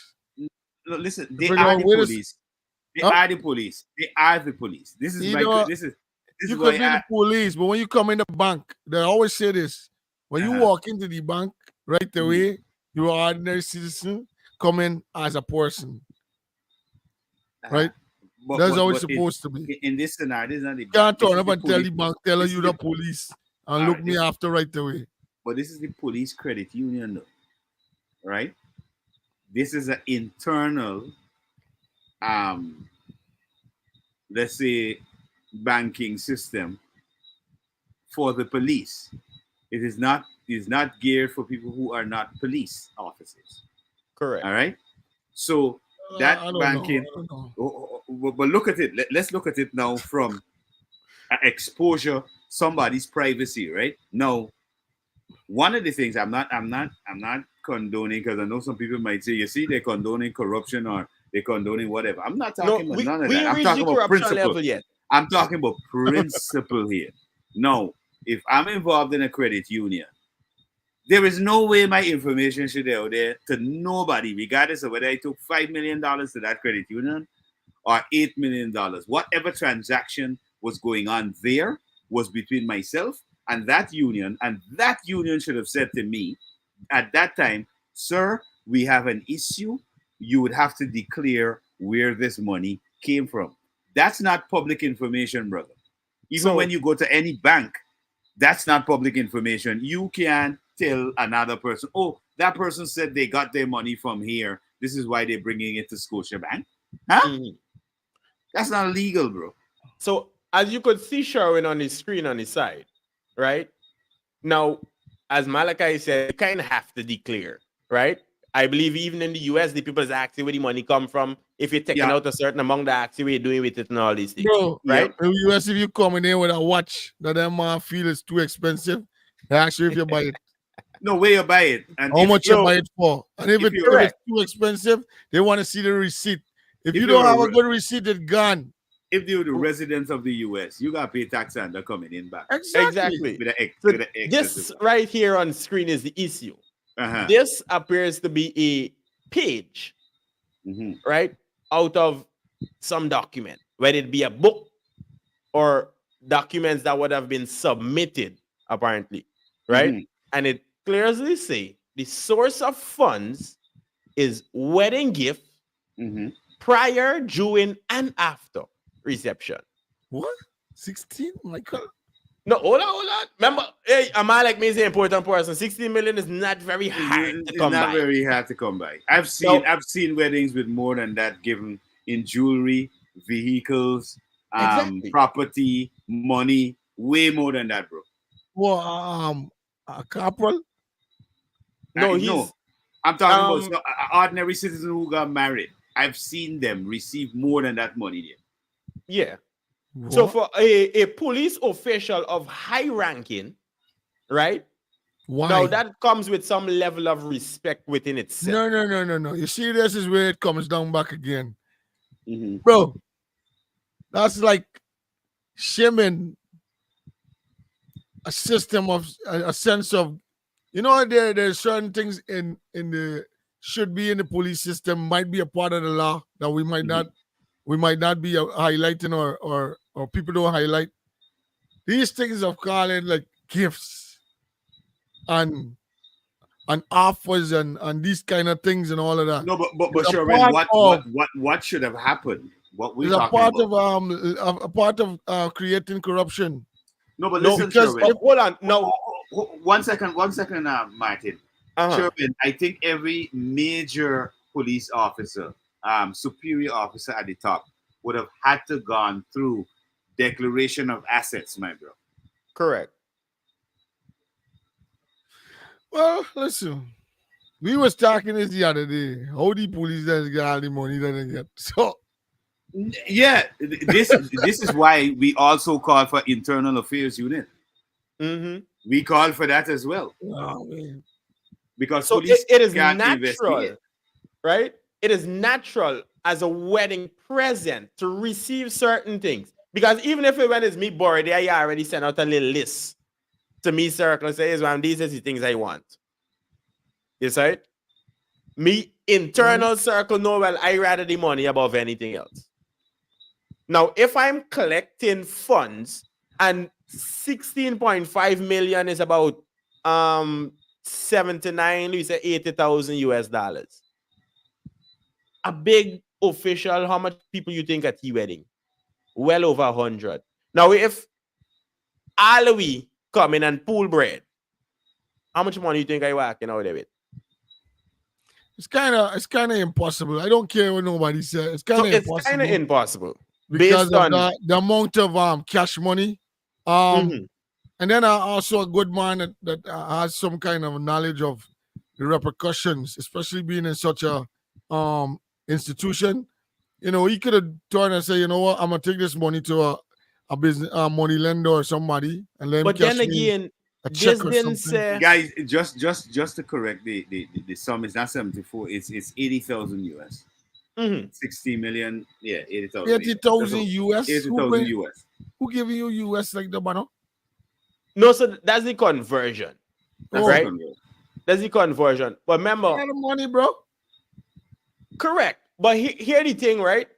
Now, my issue is me being who I is, they have a police station right down the road from me. When I came back from the US, one thing I did when I set up shop, I said, let me start to communicate with the various people in charge, right?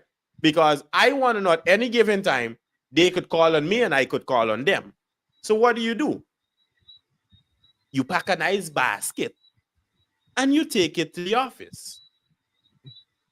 Ain't That's no the telling part. what in the basket. That's a venture that happens in any community, especially a businessman or a concerned citizen Correct. that wants to have a good relation with police. It's like Correct. a part of community policing is very much a good Initiative, part yeah. of initiative of making sure that these type of connections is there. So In the community. yeah, so that's something that is very good, yeah, for sure. But bro, I'm going to come and pull up. Hey, when you go and you give, they got some of them small man. You gonna give them man like I used to remember when I used to keep dancing in GT. You give them man an order, blink. The man tell the other crew, hey, the man give it thing, but man pull up and get the thing. Then I man come back later and it rolls on for the whole night. The more you want to go long, is the more.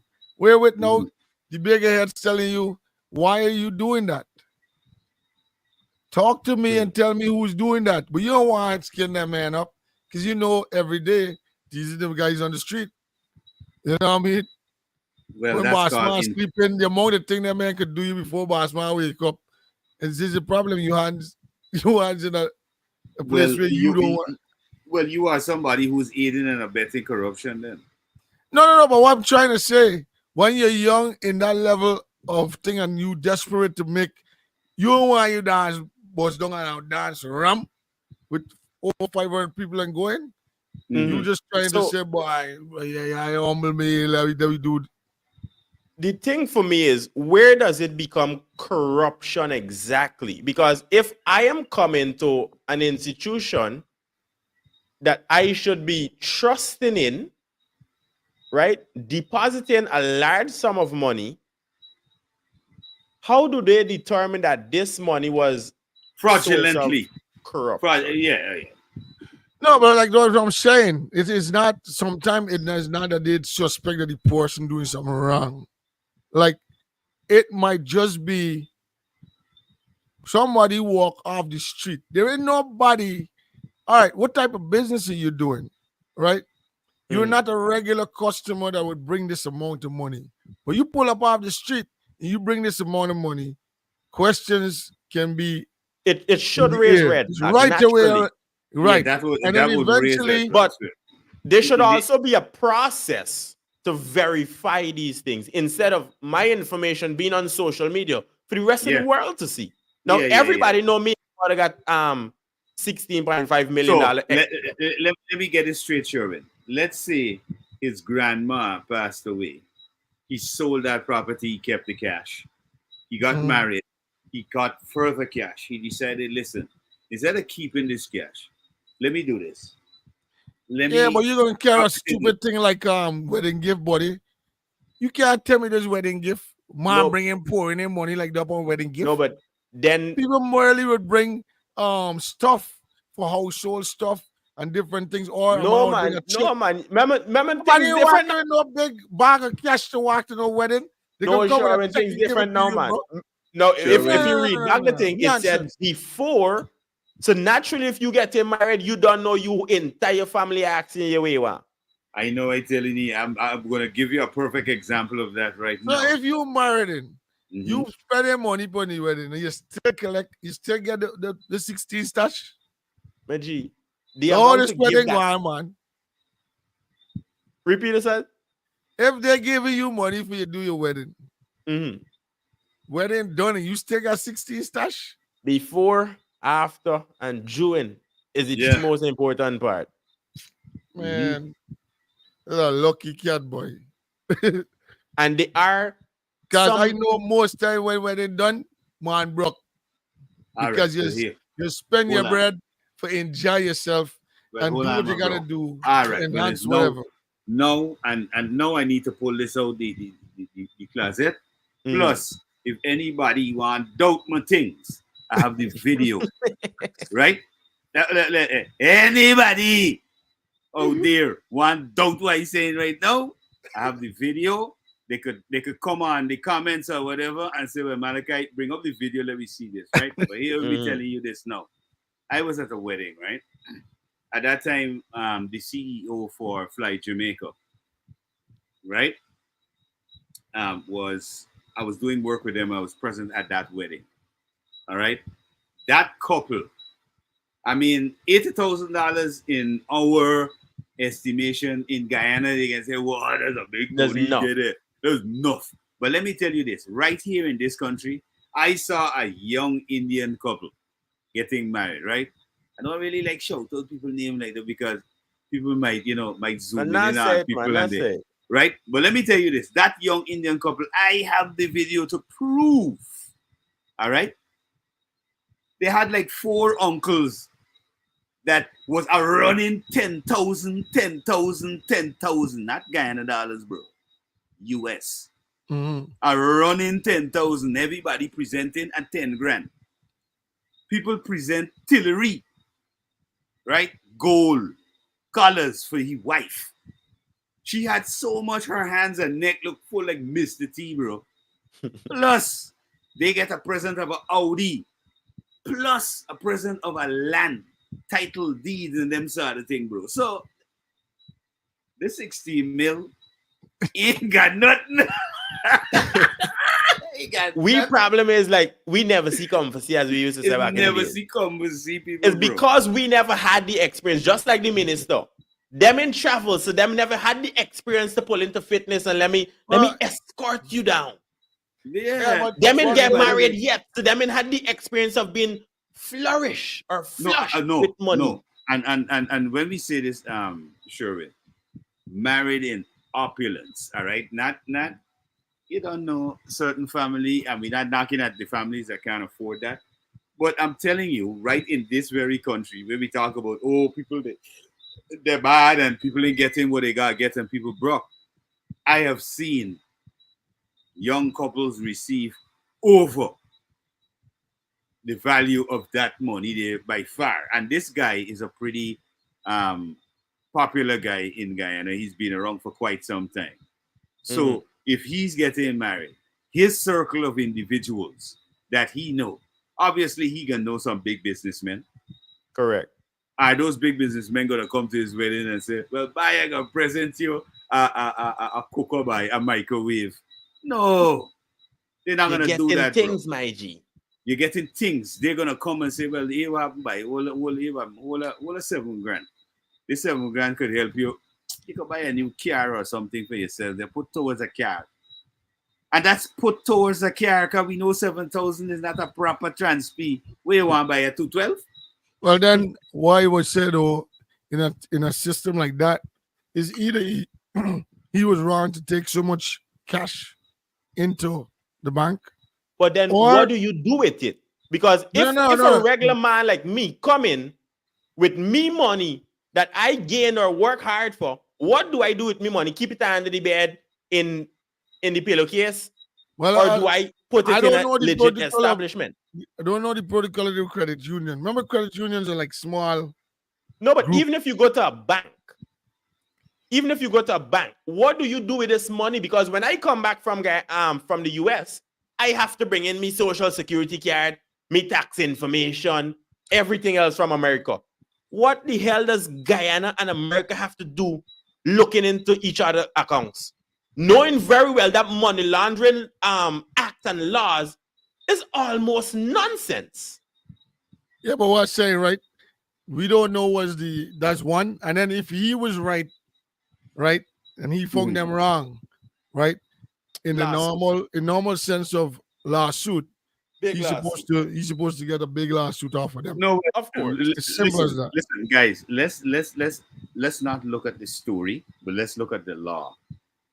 Now, if we look at law,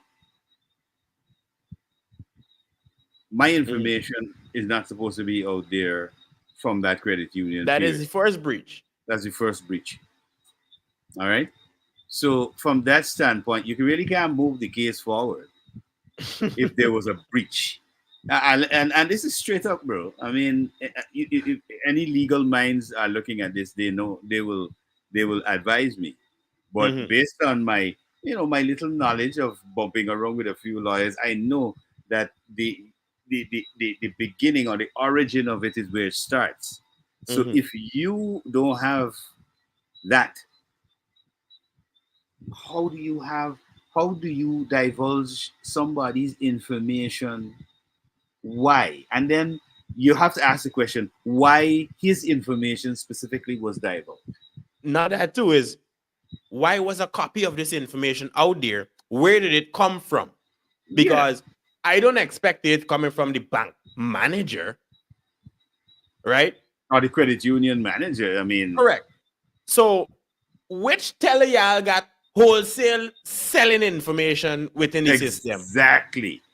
And this person is in the police force, because the police credit union we talking about. We talking about a public credit union here.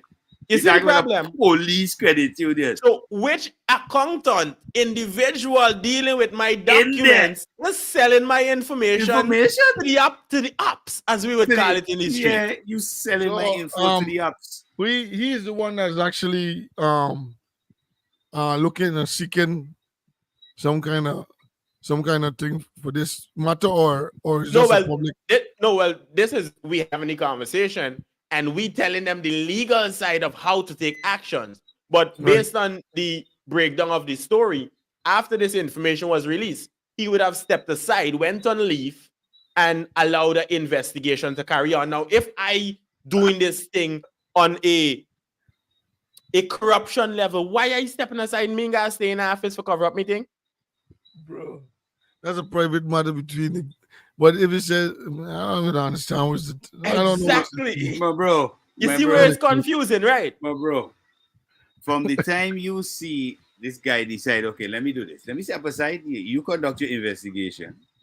Go ahead. Conduct your investigation. Let me see how based on what is released out there, my laundering or illegal monies or whatever, how that come in.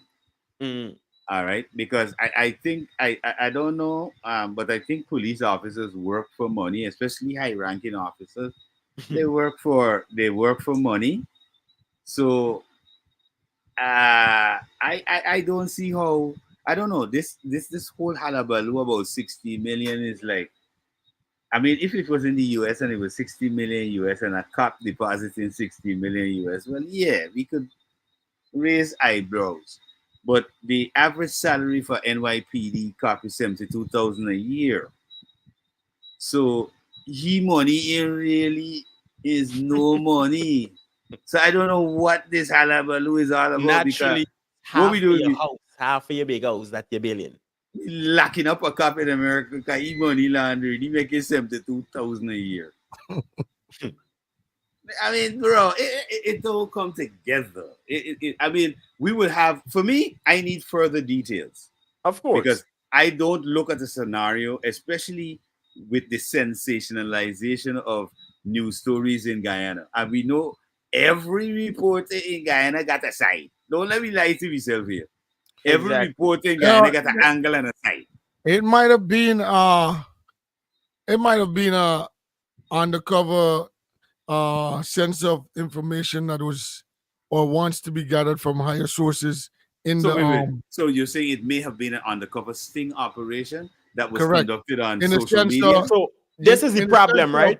in the sense of police officers are finding ways not to take their money to the real banks, but they're putting it into the credit union, their credit union, and that's how they're hiding the money from the source of what can be, No, everybody well, can we get can't into say the. that because this is the only story and only personal information Well, you that never came out. know, but you never know what might have been the sting operation that started, and he was one This of is the. where We got to which- figure this corrupt man. one. But hold on, Sherman. Is which sting operation? Which authority had this sting operation to do this sting on It him? might be.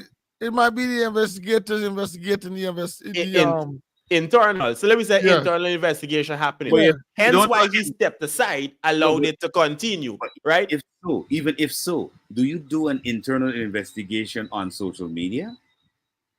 Well, I don't know who jumped that out, but that's something that I know. No, well, I I would would go have right back to what would have Martin allowed said. the This matter. is what I'm saying. I would have It allowed the goes matter right to back. go through, prove Mhm. my case. When I finish proving my case, then drop the lawsuit. Of No, course. no. The person, no. It can't work like that, bro. The person who released the man's private information has got to come out first. Mhm. No. All right. It comes Hold to on. the bank. I'll tell you why. The In order bank to got have a, pressure them.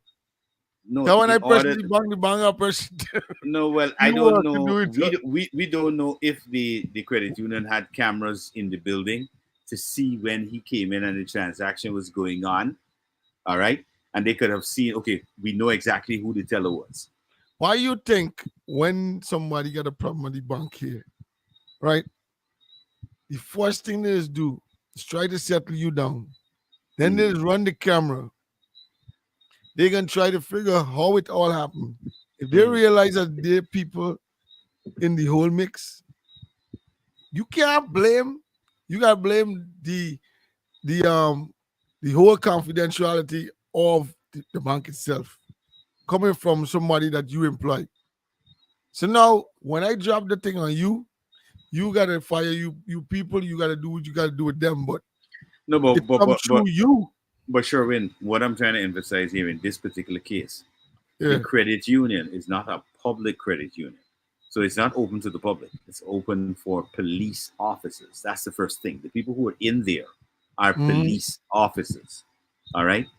So the first aspect to any investigation there is which police officer in the police credit union breached protocol to expose a senior officer's financial information to somebody who could post that on social media. Bro, that is jail time if people don't know. All right? That is where the crux of that is where it starts. It's not about the guy bringing in the 60 million, bro, because if the credit union had certain criteria and rules in there regarding how you bring your money in, when he brought the money in, those rules would have applied, whether he could have put the money in or not. All right. And that was, again, not public information. So, regardless of how you twist it and turn it, the person responsible for taking that photograph of the man's private information of his transaction between himself and the credit union, which is supposed to be in the police, because he's a police and they are also police. The person going to jail. But there's the people that we have to depend on for the safety and security Exactly, of the dude. land. You can't have any individual who would And the break state power, protocol. if the It state doesn't work that power, way. another what we do. It doesn't work that way. Listen, if something was illegally done, because somebody might be looking at this and saying, so then Malachi is condoning corruption. No, I'm not. What I'm saying, evidence has got to be provided first. You can't look at a scenario and just decide based on what you're seeing and your angle of perspective that this is wrong. Yeah, but let me, like I said, man, but still, we never know what might have been the little investigation that is started. So there Because wasn't an investigation. no. I'm just talking about overhead in the sense of we've been learning that a lot of police is bringing their money and put it into the police credit union. Mm-hmm. Now, with all of that, remember it's run by the police, the arm of the police. Right. Now they turned and said, yo, do you know this man come with a whopping 16 million, blah, blah, blah. Mm-hmm. Big bosses jump to the car. Where you got this money from, bro? We got to know where you got this money from. This is too much money. You just bring it one time like that. But again, Sherwin, No, he's going to say, my point is this. No, he's going to say, he's going to Mhm. say, okay, I got it from wedding gifts, etc., Mhm. etc., etc. Mhm. So they're going to say, well, we got to prove it. So now, in the whole process of all of that, somebody that is not professional enough, we know where the source come from, Mhm. They just take the information and they just put it out there. No confidentiality of the system, how he can go about dealing with that. Because after all, he's a police. Sometimes there's clause in a job situation where you can't see your own company. There could be clause like that, but at the end of the day, there's somebody that just want to get you or put you down. We find a way that, okay, we throw this out to the public. You're playing a thief, man. You to do me something, I got to deal with you. Go back everybody know. Sherwin, let me ask some very straightforward. Let me ask some very straightforward questions to this, right? One, was there a protocol in the credit union that says there's a certain amount you can or cannot deposit at one time? Maybe there is. And he try a thing. So this is where the credit union needs to then come forward with the documents. The police What is in your bylaws as a company? The police is the slowest source to giving information to the public in Guyana. I still hold and my they should point. be the fastest source of giving Hold on. information. So I still hold my point, and my point is this, and it's based legally and legally alone. Correct. Legally, there would be a no contest or a no case because one, the information garnered was garnered illegally.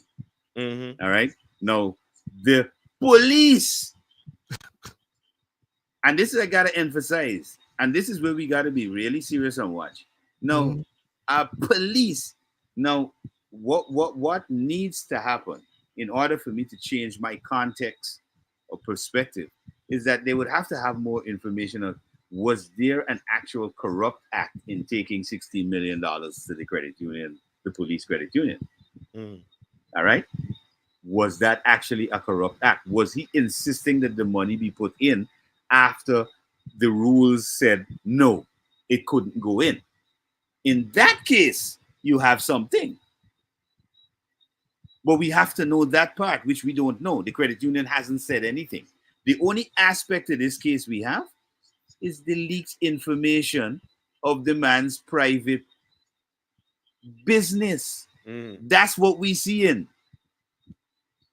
Where's the other part of it? Legal wise, he have a case against them, He have a case right? The against credit them. union. Of Now, course. let me take it a little bit further, right? With communication, the news people them ask the commissioner, well, based on what going on out here, right?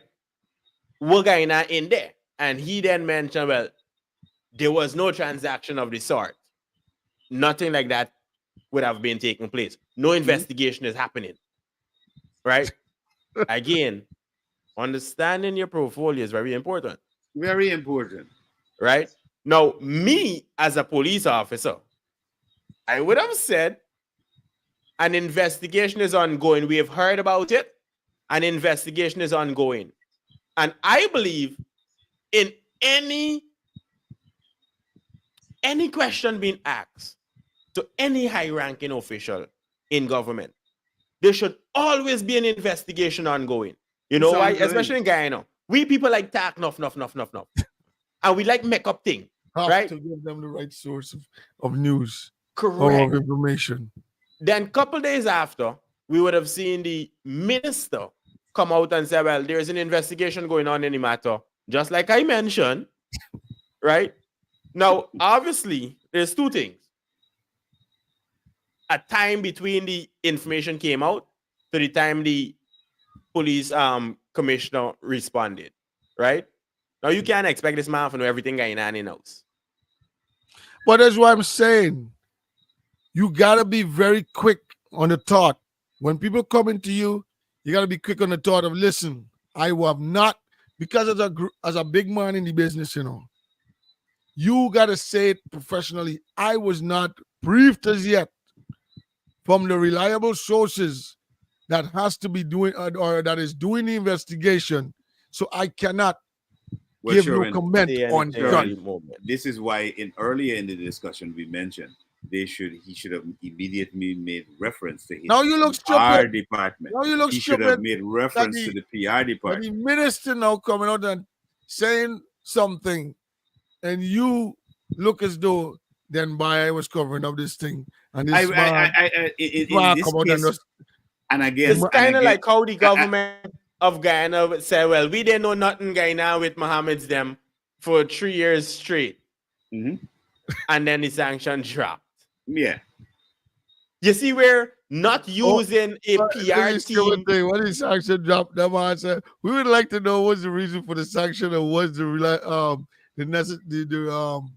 detail of all whatever concerning the sanctions so we could assist. No.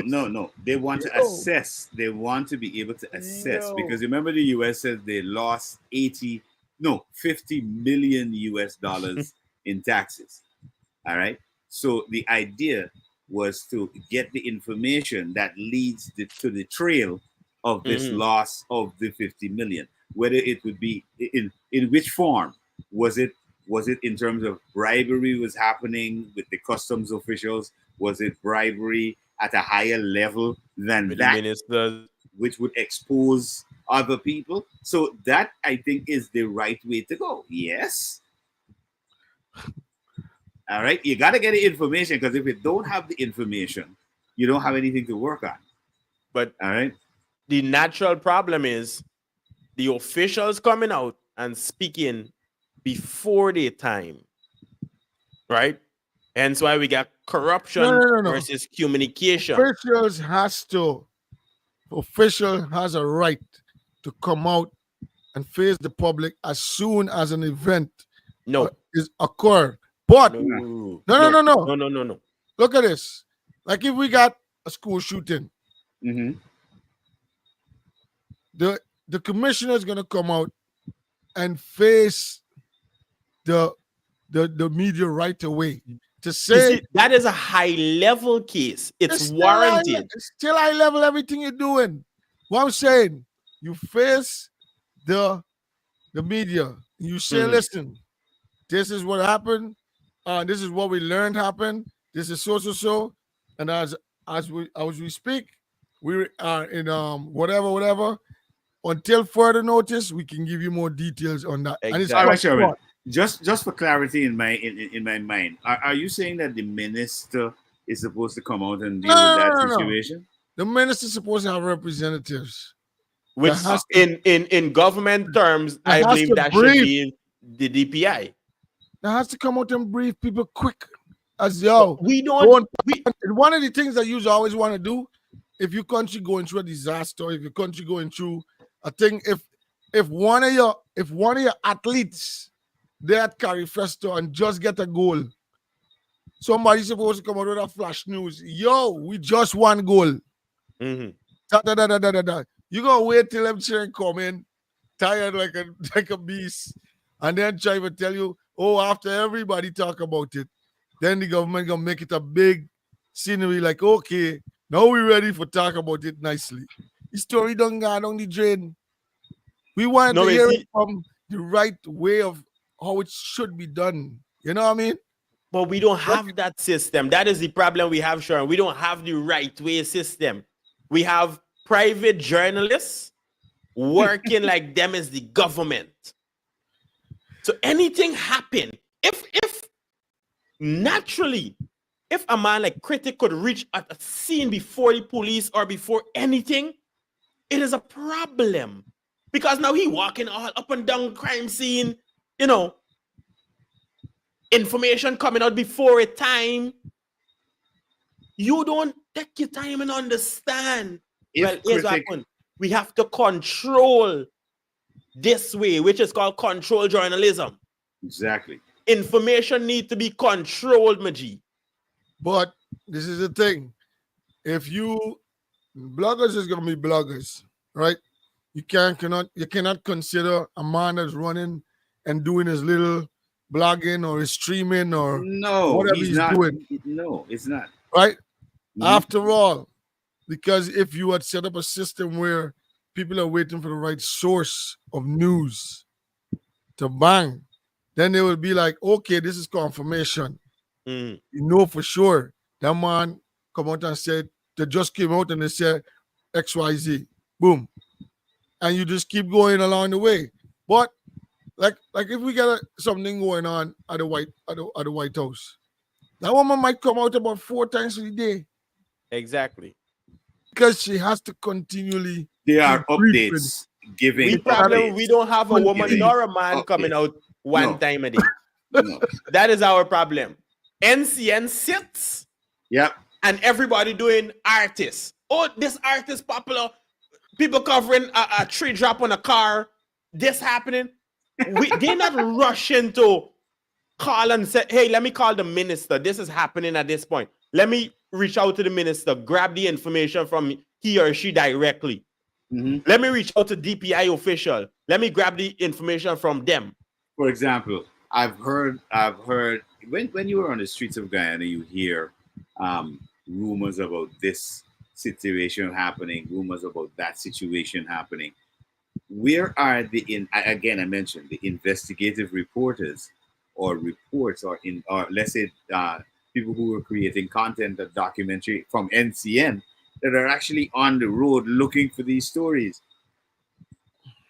All right, because for example, there's a rumor that hey, we got a big influx of Venezuelans and Brazilians and everybody taking away jobs.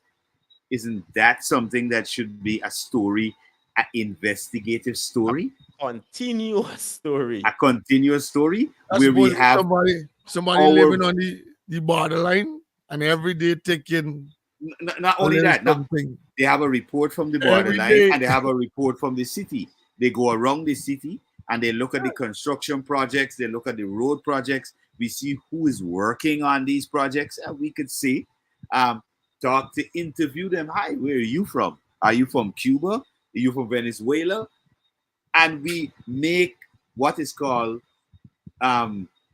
real comparative with information. We go Mhm. to the Ministry of Tourism, we ask them, okay, so based on your information, how many people have come in for work in Guyana? We can make a comparison and an average on the people we have interviewed on the road that we could see that obviously in Guyanese. Mhm. So where are these kind of stories to educate our people, open the minds of Guyanese? Where are those stories? But we talk about them on social media every day, innit? We talk on them on social media, but where is the journalistic side of that now? Yeah, by time a journalist might be doing predominantly neutral type of reporting in Guyana, where wrong is wrong, right is right, or he's just reporting on what exactly is the Well, situation. as soon as you do that, you're not going to be the Bro, most popular guy. right, You're not going to but be not popular. not the popularity alone.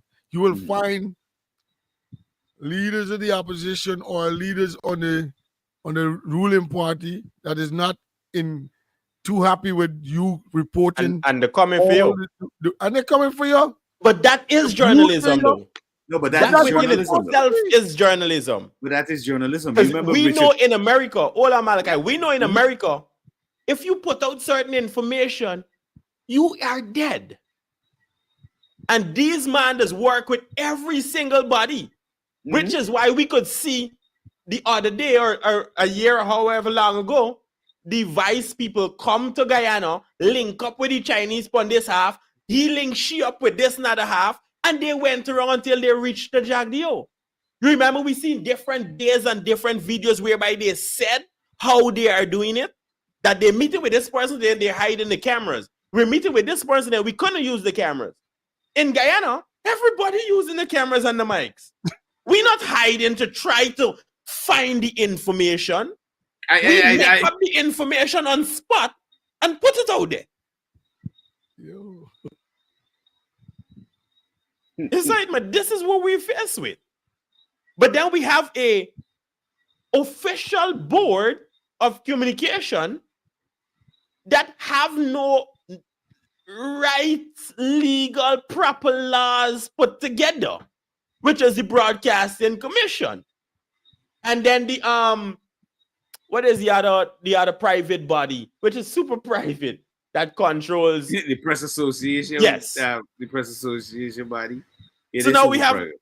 the Broadcast Commission and the Press Association, who just sits on their tail and not say, well, you sending wrong information, let me pluck you out. Not by killing you, obviously, but pluck you out by highlighting you cannot trust this person to bring information to you. We don't have that. Because this man taking pay, the man taking pay, the man taking pay. Now we have a bunch of functioning, as I think it's called, illiterates. Yeah, that's my description of some individuals in GT. It's like functional illiteracy, bro. For real, it's functional illiteracy. But more and more every time we have these discussions, it brings out so much, and the time flies away so quickly. we gotta boil it down for tonight. But Sherwin, your final thoughts on this particular topic by corruption and communication. Corruption versus communication in the sense of Guyanese politics or the Guyanese community in the whole. I think first and foremost, the leaders of the country and also the people of the country in general, we all have to come to a sense of maturity in order to everyday sense of living and also our everyday sense of leadership.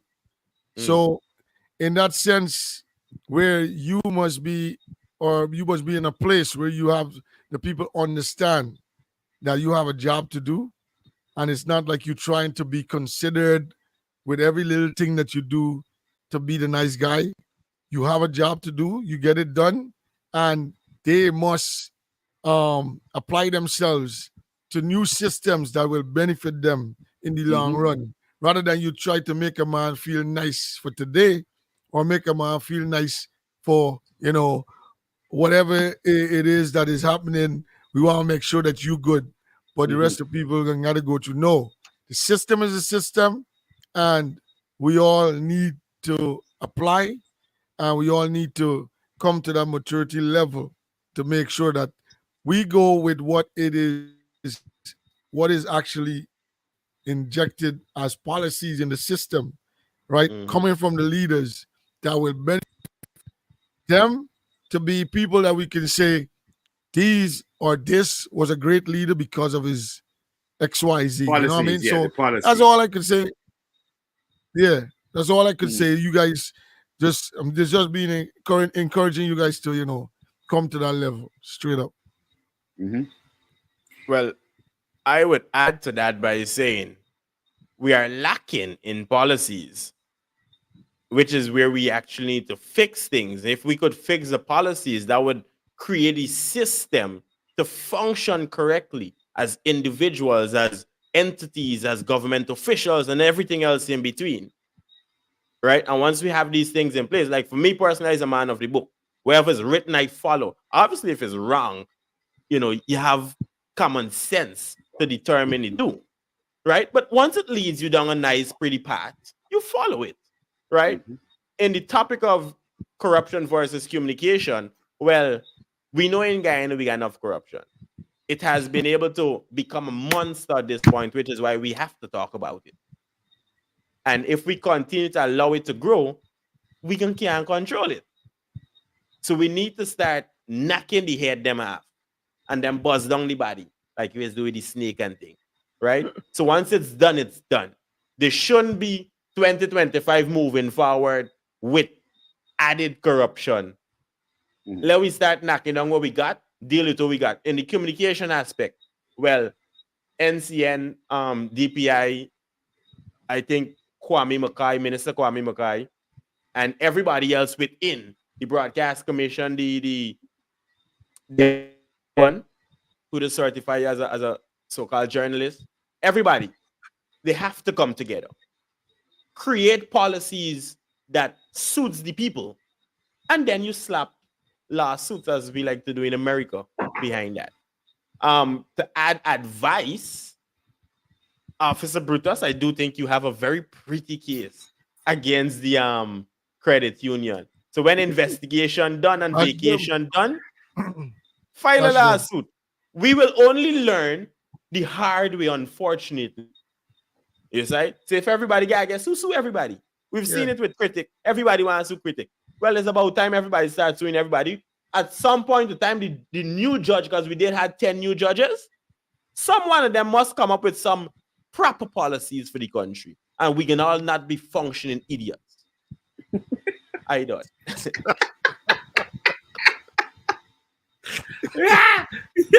Marty coming blazing today. I don't my- like seeing things going stupid Yeah. in a stupid manner. Yeah, I don't know. Well, my final thoughts for tonight on corruption and communication. I do believe that the journalism in Guyana really needs to be totally neutral. Mhm. All right, bringing the real facts to the table. And in those cases where maybe a journalist who is following a particular story may or may not have the entirety of the story or the other variables or possibilities in that story, I think they should reach out to individuals who may have some information first on it before they elaborate in that case to break the story first. But in breaking that story first without having a firm grip of the story and also its background, you then disseminate information that kind of looks a bit shady to the people who understand how certain things Mhm. work. So, in my estimation, I think that we should look at those things a little better. I think that the Press Association and the Broadcast Commission, they should have some sort of link because they must have rules in terms of what is disseminated to the population. Because let's say something is going to happen, let's say, God forbid, a tsunami is happening. We would need to be able to alert the population very fast, and we don't want people at that point saying, "Well, it ain't real, man," and they're telling others on social media that's not real. That's just a hypothetical scenario. So from that point of view, I think we need to be more strict. And I noticed the vice president, outside of doing his weekly press conference, he did something that I haven't seen since they're now in government, where he decided, okay, I'm going to go sit in studio with a journalist and do an interview, because a lot of people were saying, Legit. why is he always on social media with somebody who is not, as they classify, a legitimate journalist? But there's so much we could talk about this topic, but we got to wrap it up for this evening. Thank you so much for being here with us. Make sure you check us out each and every Tuesday right here on Majestic Music Radio with a conversation. Myself, Martin Al-Amin, and Selector Sherwin. Before we wrap up tonight, you don't know, Sherwin, what it is. Yes, the disclaimer: the views and information or opinion expressed during this program are solely those of the host, guests, callers involved in the program, and do not necessarily represent the views of Majestic Music Radio, its management, or the host or advertisers. Majestic Music is not responsible and do not verify for accuracy of any of the information contained in this radio program. The program does not constitute medical or professional advice and is solely for entertainment purpose only. All right? But we always say, if you have any questions about what is being said, you can still dig in and go to Google search, or you can go to the AI search and make sure that you pull out all the information that we might have given to you. All right? So, yeah, man, we know for sure that in the Tri-State area, or especially in this area, these parts of the world, the heat wave is on. So, guys, whoever it is that's listening from this side, just make sure that you keep hydrated, okay? Because the heat is on. Today it was about 105 in New York. So, yeah, full fry brains. Yeah, so you know what it is. You got to put on real cotton. Now cotton and polyester. By the time my man done fry drop. So if your meat too soft, it's quick fire. This temperature for fry your melon into egg. That's frying your egg, but it is like an egg. So anyway, of people, course, guys, look out for us again next Tuesday. Yes, sir. Yep, and of course tomorrow. And for sure, tomorrow you might be morning, seeing us all in the studio one day. All in the studio one day. One day coming soon. Plus tomorrow morning, right here on Majestic Music Radio from 8 to 11. It's Wednesday tomorrow. You know we do tomorrow, right? We can gather music to make your waistline move. So check us out right here on Music Radio. Download the application as well. All right, people. Until then, good evening. Have a great night. Exactly. Yes, sir. Let's go. Yeah. Peace out. Let's go. Go so with your badness. We know you're not slackness. This a Rasta business. Run, come give me the roots and culture. Chase them vulture. Go so with your badness. We know you're not slackness. This a Rasta business. Run, come give me the roots and culture. Go so with your badness. We know you're not slackness. This a Rasta business. Run, come give me the roots and culture. Chase them vulture.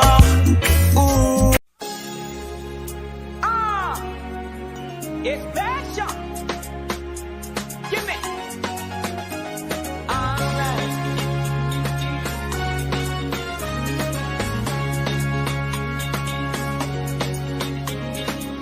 I love to feel your body when it's close to mine. Rasta man them come together like the torch and the wicked catch a fire. Tell you what I want. When they get to you, them try fi better and the system try fi turn them in a shatter. Tell you what I want. On Babylon, highly selassie rain down lightning and thunder. Tell you what I want.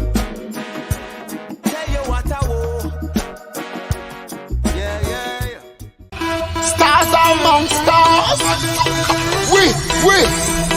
Lights, camera, turn on.